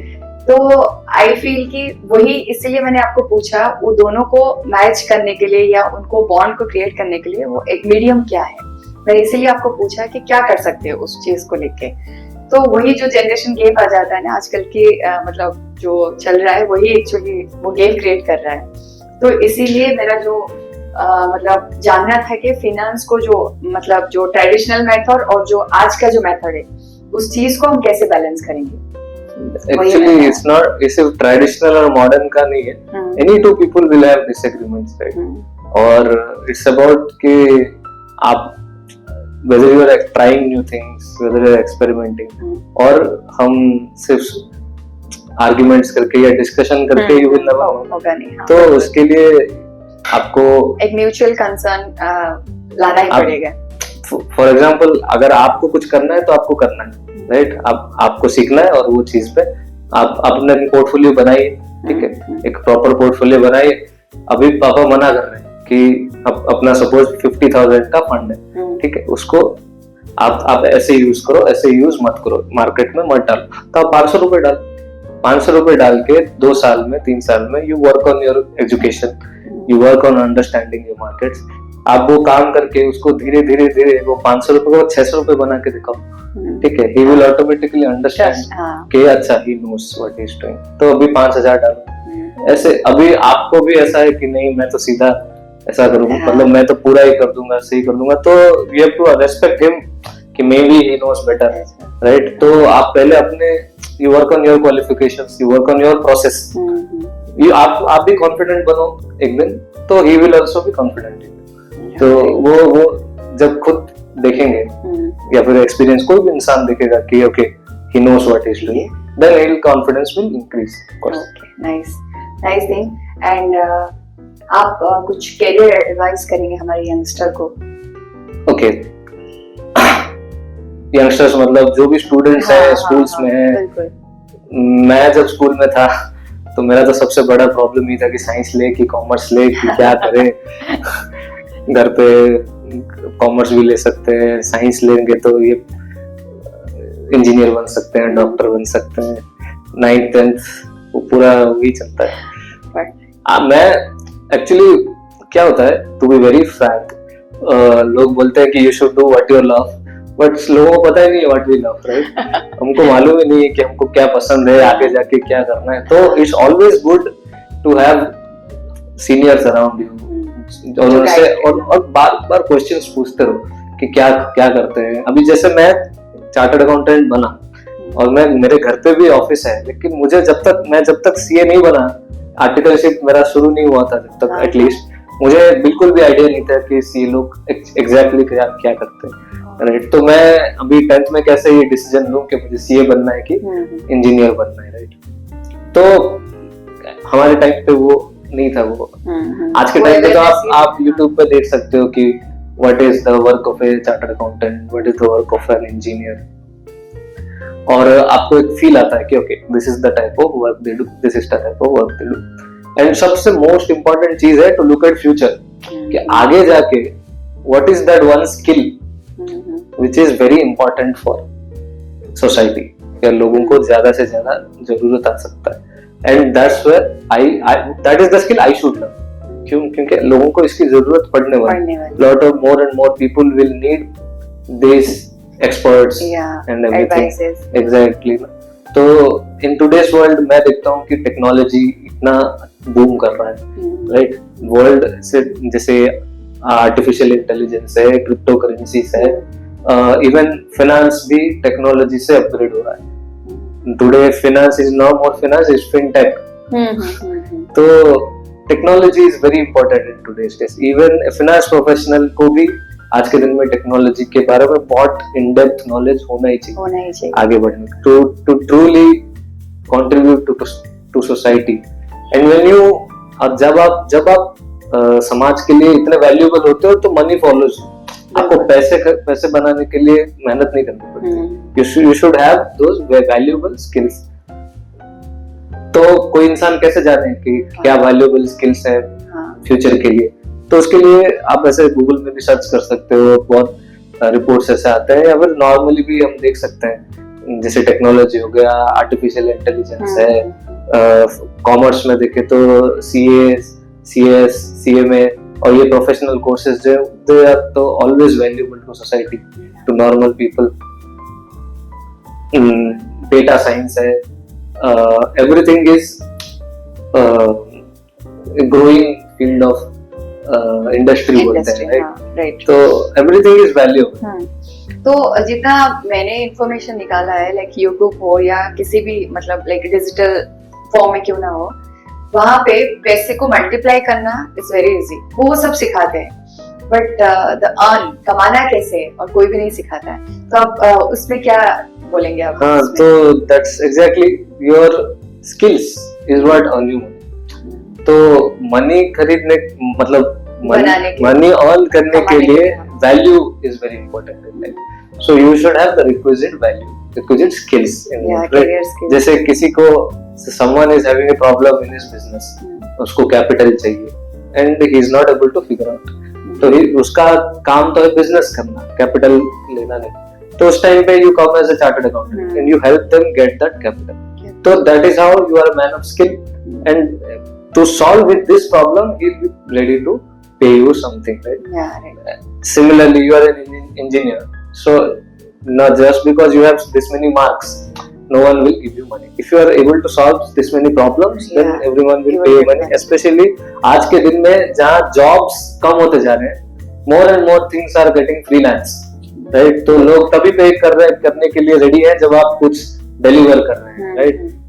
तो ऐसा है कि आज के दिन में even IIT से भी निकल के कोई बंदा जॉब नहीं मिल रहा है, लेकिन एक Tier 3 colleges से भी someone is cracking a 2 crore job। क्यों? क्योंकि वो आज के दिन में सब स्किल बेस्ड और वर्क बेस्ड एम्प्लॉयमेंट है। आपको इंटरव्यूज में डायरेक्ट प्रॉब्लम सेट सॉल्व करना पड़ता है। You have to share your experiences, how you have solve problems, more than कि मैं I have this degree, right?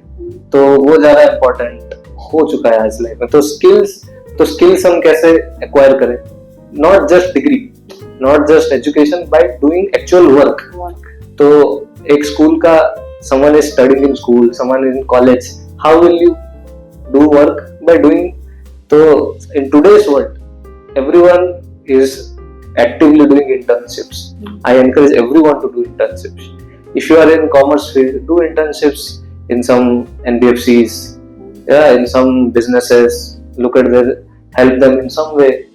लोगों को 2 months 3 months अपने समर वेकेशन में, विंटर वेकेशन में 1 month 2 months का इंटर्नशिप भी आप कर सकते हैं। If you are an engineer, join some startup, हाँ, कोई तो नेटवर्क, पर्सनल डेवलपमेंट करना भी बहुत जरूरी है। Yeah, today's world, only when you do an internship, you will know what exactly people do in jobs. And तुम जो करियर सोच रहे हो उसमें ये सब चीजें होती और उनको थोड़ा बहुत प्रैक्टिकली भी करने मिलेगा, तो you will learn those skills as well. Right. तो जैसे आपने मुझे 3-4 क्वेश्चन पूछे थे, तो how will someone choose their career? तो by doing internships you will exactly know which way you want to go. By doing internships you will exactly learn all the skills जो कि आगे जाके आपको मनी अर्न करने के लिए enable करेंगे, राइट? बिल्कुल। तो और एक चीज है, इंडिया में जो रेसेशन आता है हर 5 साल में ये होता है, तो उसके बारे में आप कुछ बोलेंगे? हाँ, रेसेशन तो हमको तभी मालूम पड़ता है जब स्टॉक मार्केट 4%, 5%, 10% गिर गया, तो we know when it hits us, right? Normal public को तो न्यूज़पेपर हेडलाइंस में ऐसे ही पता चलता है कि रेसेशन हो गया एंड एवरीथिंग। लोग people are, sorry for interrupt, उससे पहले आप हमारे व्यूअर को बोल दीजिए what is Sensex and Nifty, exactly वो क्या है? तो सबसे पहले तो शेयर मार्केट ही क्या है, एग्जैक्टली। हाँ, तो शेयर ही क्या है? शेयर मतलब कोई चीज हम बांट रहे हैं, राइट? Yeah. उसको शेयर बोलते हैं ना, आई एम शेयरिंग समथिंग। तो एक बिजनेसमैन है, he is sharing his profit with his owners, with his people who are owners of the company. तो एक कंपनी जैसे हमने डिस्कस किया था, company is nothing but there are thousands of owners. तो उसने 100,000 रुपए का प्रॉफिट बनाया, तो सबके साथ शेयर किया, राइट? एक रुपए जितने जो भी ओनर है सबको एक रुपए शेयर कर दिया, मतलब शेयर होल्डर्स जो बोलते हैं, तो वही शेयर होल्डर होते हैं। तो everyone is sharing the profit, तो वो शेयर होल्डर हो गए, राइट? Okay okay. तो सपोज मुझे भी, तो मैंने सुना कि बहुत अच्छा स्कीम है, मुझे भी चाहिए 1 रुपए, ठीक है, तो मैं कौन से कंपनी में इन्वेस्ट करूं, राइट, कि मुझे भी 1 रुपए मिले? तो ऐसा जैसे हमको आम खरीदने हैं तो mango, there is a market for जैसे जहां where can I go and I purchase vegetables and everything, right? Similarly, there should be a place where I can go and purchase a share of a company, of a business. उसको share market बोलते हैं. It should be a place where anyone can go and find all types of companies जो जिस listed है, जैसे एक vegetable market में दुकान लगानी पड़ती है, वैसे एक शेयर मार्केट में एक कंपनी को लिस्ट होना पड़ता है। तो फिर उसका वैल्यू इतना कम कैसे होता है स्टार्टिंग में? किसका? मतलब शेयर का, जब कोई शेयर मार्केट में, मुझे इतना नॉलेज है, जब कोई इन्वेस्ट करना चाहता है तो 100 रुपए में भी एक शेयर खरीद सकता है, हाउ कम? तो वैसे ही हो गया ना, जैसे जो कंपनी को 10,000 रुपए चाहिए लेकिन उसके पास 1000 लोग हैं इन्वेस्ट करने के लिए, तो सबको 10-10 रुपए देना, राइट? तो आपको एक बिजनेस करने के लिए 10,000 करोड़ रुपए चाहिए, लेकिन अब कोई एक बंदे के पास तो नहीं होगा, तो आपने 1 लाख या 10 लाख लोगों के पास चले गए, सबको 100 रुपए 10 रुपए ऐसा कुछ देके, तो it solves the capital problem. जैसे इतना बड़ा कैपिटल का मुझे बिजनेस करना है, तो I need this many investor, this many owners, और वो 10,000 करोड़ में से मैंने जब प्रॉफिट कमाया तो उसको भी उतने ही रेशियो में मैंने सबको बांट दिया, तो दिस बिकम शेयर होल्डर्स। इसी को शेयर कैपिटल बोल दिया 10,000 करोड़ को, क्योंकि वो शेयर हो रहा है सबके अंदर, राइट? और वो प्रॉफिट भी एट द एंड सबको शेयर हो रहा है। तो एक इन्वेस्टर के एंगल से देखेंगे तो क्या हो रहा है, मैंने कैपिटल दिया 10 रुपए का और 1 रुपए का मुझे रिटर्न मिला, तो मुझे रिटर्न मिल रहा है ना, जैसे एफडी में मुझे रिटर्न मिलता है, जैसे सेविंग्स बैंक में मुझे इंटरेस्ट मिलता है, वैसे इस शेयर कैपिटल में भी मुझे 10 सम कैपिटल इन्वेस्ट करने पे कुछ रिटर्न्स मिला मुझे। कोई कंपनी 1 रुपया दिया, किसी ने 2 रुपए दिया, तो मुझे उस हिसाब से कोई डिसीजन लेना है कि किस कंपनी में इन्वेस्ट करूं। ये अपने आप में बहुत बड़ा एक एजुकेशन है, एक साइंस है, उसको फिर पढ़ के समझना पड़ेगा। और ये मोस्टली एनएससी बीएससी में सारे कंपनी लिस्टेड होते हैं, उसको एक शेयर मार्केट बोलते हैं, ठीक है? और अभी ये जो भी कंपनी है, जैसे कंपनी का जैसा आपने बोला कि प्राइस 100 रुपए, ठीक है, अभी कल अब कैसे पता चले कि ये कंपनी अच्छा है कि सही है कि नहीं सही है? तो 100 से 110 हो गया उसका प्राइस, 110 से 120 हो गया, तो हम बोल सकते हैं कि कंपनी अच्छा कर रही है, क्योंकि राइट। तो उसी तरह से सेंसेक्स क्या है आपने पूछा था, तो सपोज एक मार्केट में 100 कंपनी, जैसे इंडिया का शेयर मार्केट बना रहे, राइट? इंडिया के जितने भी कंपनी है, तो बहुत सारे कंपनीज है, तो उसमें से हमने 100 कंपनी या 50 कंपनी को ले लिया, ठीक है? उन सब के प्राइस, उन सब के मार्केट, जो टोटल मार्केट कैपिटलाइजेशन सबको मिला दिया, 100 से 110 किया, तो कंपनी का पता चला कि अच्छा कर रहा है कि गलत कर रहा है। देश का पता चलने के लिए क्या करेंगे? सेंसेक्स देख लेंगे, क्योंकि वहां सभी कंपनियों का टोटल है। Okay okay. तो निफ्टी 50 है, तो उसमें टॉप 50 कंपनीज का टोटल है, राइट? वैसे ही सेंसेक्स भी इंडेक्स है, उसमें भी आई थिंक 100 समथिंग कंपनीज का टोटल है।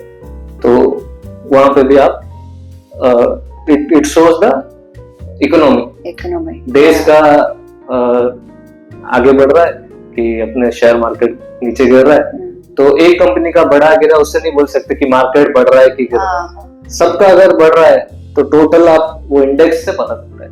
तो जैसे म्यूचुअल फंड में इन्वेस्ट कर सकते हैं, वैसे आप इंडेक्स में भी इन्वेस्ट कर सकते हैं। आपने डायरेक्ट एक कंपनी में क्यों इन्वेस्ट करूं, मैं इंडेक्स में इन्वेस्ट कर दिया, तो इंडेक्स बढ़ा तो मेरा पैसा बढ़ेगा ऑटोमेटिकली। उसमें से कोई एक कंपनी अगर बैंकरप्ट हो गया या फिर लॉस हो गया, तो वो ऑटोमेटिकली वो इंडेक्स से बाहर चला जाएगा और नेक्स्ट बेस्ट जो कंपनी होगी वो उस इंडेक्स में ऐड हो जाएगा। तो इसी तरह वो एक पोर्टफोलियो बन गया, समझ रहे हैं?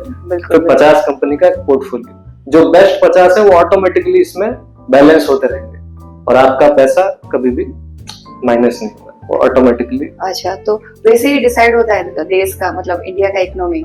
मतलब इंडिया का इकोनॉमी में तो बहुत सी चीजें हैं, जैसे स्मॉल रिटेलर्स हैं, ये भी इंडिया की इकोनॉमी में ही है ना।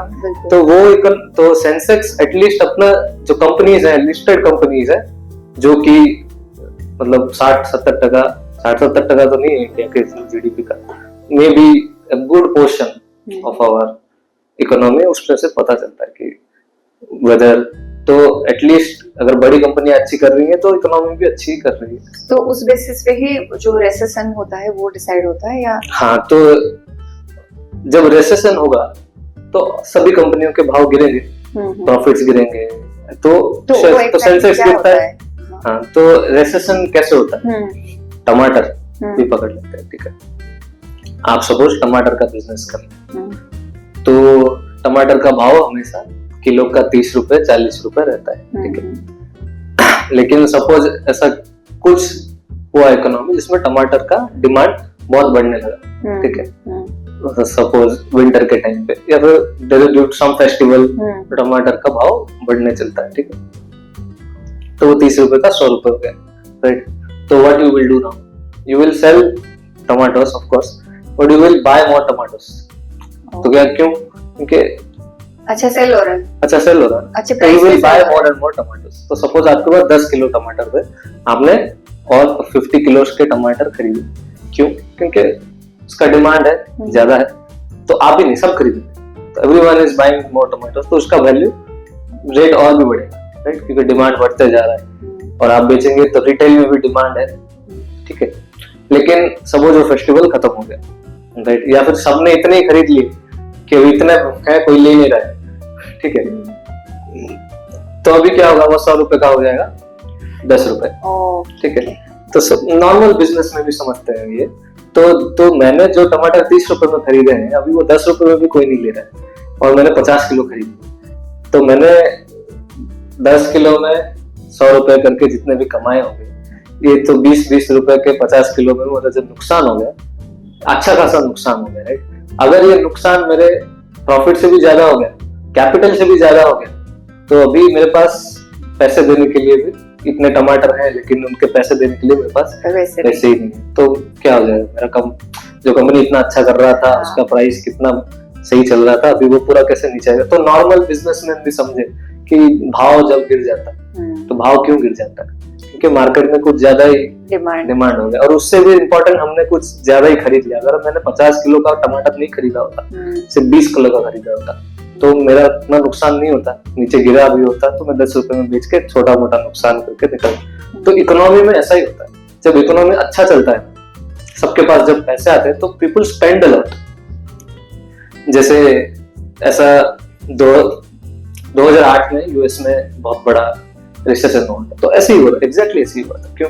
क्योंकि मार्केट बहुत अच्छा चल रहा था और सबके पास बहुत पैसे थे, तो सब क्या करे, घर खरीद रहे थे, और घर खरीदते खरीदते 10 रुपए का घर 10,000 का हो गया।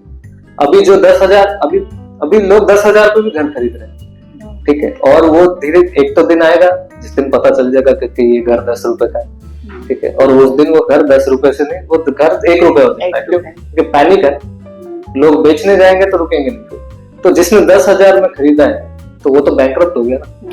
और ऐसे बहुत लोग ऐसे बैंकरप्ट होते चले गए, और मार्केट में जो रियल एस्टेट है उसका प्राइस ऐसे पूरा क्रैश हो गया। इंडिया में भी हुआ था ऐसा, और ये साइकिल। तो जब नीचे, जब 1 रुपए हो जाए, तब लोग, तब जिनके पास पैसा होगा तो they will start buying again, और इकोनॉमी एक बार फिर से सेटल होती है और वापस प्राइस बढ़ना शुरू होती है। तो ये कैसा एक साइकिल बनते जाते। एक बार रिसेशन आया तो उसके बाद demand will go down, again supply, people will buy, start buying, again it will go beyond the value, 10 रुपए से बढ़ेगा, बढ़ते अगेन पीपल विल स्टार्ट। तो this is a cycle. Mostly ये ड्यू टू अनरीजनेबल डिमांड है supply का, ये cycle की वजह से रिसेशन चलता है। और डिफरेंट सेक्टर्स में होता है ये तो बिल्कुल बिल्कुल। और एक चीज मैंने अभी रिसेंटली एक वीडियो देखा था, एग्जैक्टली मुझे याद नहीं आ रहा है उस बंदे का, उसने कहा था कि मतलब वो एक्चुअली फिनेंस को लेके, मुझे एग्जैक्टली याद नहीं आ रहा है बट उसका टर्म मुझे याद है। वो क्या करता था, वो हर साल एक घर खरीदा था और उसके 1-2 साल ना वो बेच देता था वो घर। ओके, तो वो एक्चुअली बोल रहा था कि वो मिस्टेक कर रहा था, उसको प्री फाइनेंस करना चाहिए था, मतलब जो फाइनेंस में एक वर्ड है शायद, तो वो फिर क्या किया, उस घर के बेसिस पे उसने प्री फाइनेंस किया, उसको मतलब 100% का अगर अमाउंट मिला तो वो 20% उसमें इन्वेस्ट करके फिर 80% और एक प्रॉपर्टी खरीदता था। तो वो एक्चुअली वो फंडामेंटल मुझे समझ में आया नहीं एक्चुअली वो क्या नहीं, वो इतना समझने लायक है भी नहीं। नहीं देखिए, वो सेम ही चीज जैसे मैंने आपको बोला ना, जैसे आप बिजनेस कर रहे हैं तो आप अपने पैसे से कर सकते हैं या किसी दूसरे के पैसे से लोन लेके भी कर सकते हैं। तो उसने देखा कि मैं 100 रुपए लगा के घर खरीदूं, वो 120 में बेचा, ठीक है, 120 रुपए या 120 में दूसरा घर खरीदा, इससे अच्छा मेरे पास 100 रुपए है ही नहीं, राइट, या फिर मुझे 100 रुपए में 2 घर खरीदने हैं, ठीक है, तो मैं क्या करूंगा, तो मैं प्री फाइनेंस मतलब घर खरीदने से पहले लोन ले लिया, ठीक है, तो वो उसने लोन लेके वो लोन का थोड़ा सा अमाउंट ये घर खरीदने में लिया और थोड़ा सा अमाउंट एक और घर खरीदने में लिया, ठीक है, और वो सपोज 100 रुपए में से 120 करके 20 रुपए कमाया, लेकिन अभी लोन ले लिया तो 20 और 20 40 रुपए वो कमा सका, राइट, क्योंकि लोन ले लिया ना, उसमें से 5 रुपए या फिर 10 रुपए सपोज इंटरेस्ट भी पेमेंट कर दिया, तो instead of 20 is now only 30। तो बेसिकली वो ये इतना ही बता रहा था कि बाय टेकिंग लोन्स हम अपने रिटर्न्स, मतलब कोई बिजनेस कर रहे हैं तो लोन लेके, मतलब प्री फाइनेंस मतलब लोन ही होता है। Okay, so do you think this is a wrong practice? अभी कोई बिजनेस कर रहे हैं तो लोन लेके बिजनेस कर रहे हैं, रॉन्ग प्रैक्टिस तो नहीं है, बट इसके 2 साइड्स हैं, जैसे मैंने बताया ना, if your business is doing well you should take loan, if your business is starting or it's not doing well तो you should focus on repaying your loans, बिना लोन ना लेके यू शुड टेक इन्वेस्टर्स या फिर partners और करके business build करना चाहिए।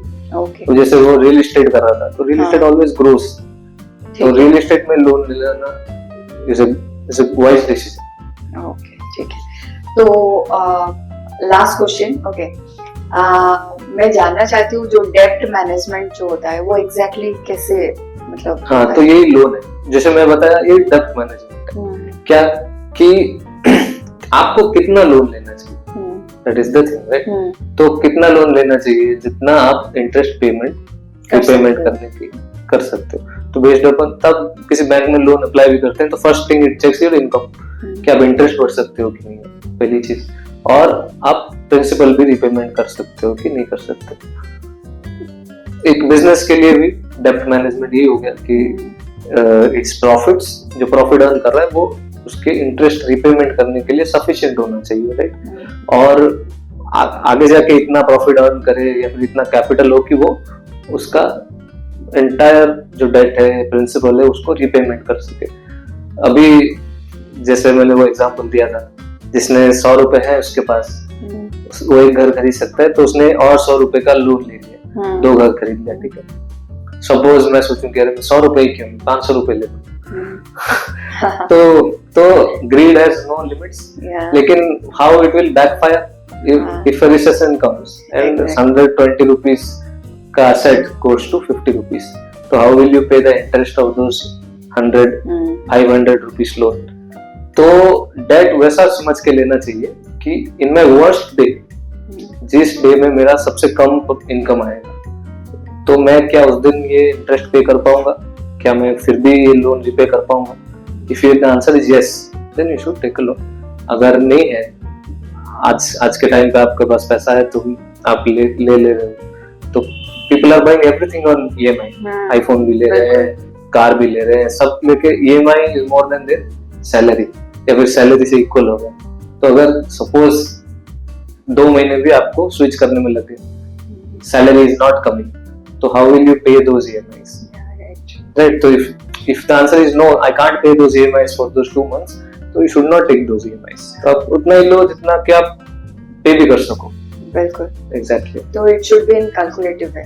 It should be proper calculative way, उसका प्रॉपर आप अपने इनकम के साथ, there are many Excel sheet formulas, आप वेबसाइट्स गूगल में सिंपल सर्च भी कर लोगे तो रेशियोस हैं, डेब्ट इक्विटी रेशियोस एंड एवरीथिंग, तो इसके हिसाब से आपको मैनेज करना चाहिए। Thank you so much mister संकल्प, आपसे मिलकर इतना सारा मतलब जानने के लिए मिला और नॉलेज भी मिला, खास करके फिनेंस के ऊपर और अपने पर्सनल जो फिनेंशियल जर्नी है कैसे हम कर सकते हैं प्लान वे में। And thank you so much. मैं आई एम होपिंग कि हम फिर से मिले और इसके बारे में और ज्यादा इंफॉर्मेशन गेन करें। Thank you so much, really glad to meet you. It's my pleasure actually, you this is my job actually, this is something that gives me the greatest pleasure to help someone to understand things related to finance. मैं अगर किसी के भी काम आ सकूं थोड़ा सा भी, there will be many people watching this, बहुत सारी चीजें मैं भी सीख रहा हूँ, मैं भी जानने की कोशिश कर रहा हूँ, I am also helping a lot of people, so this gives me greatest amount of joy. Thank you for inviting me. I loved every moment. Yeah, thank you so much.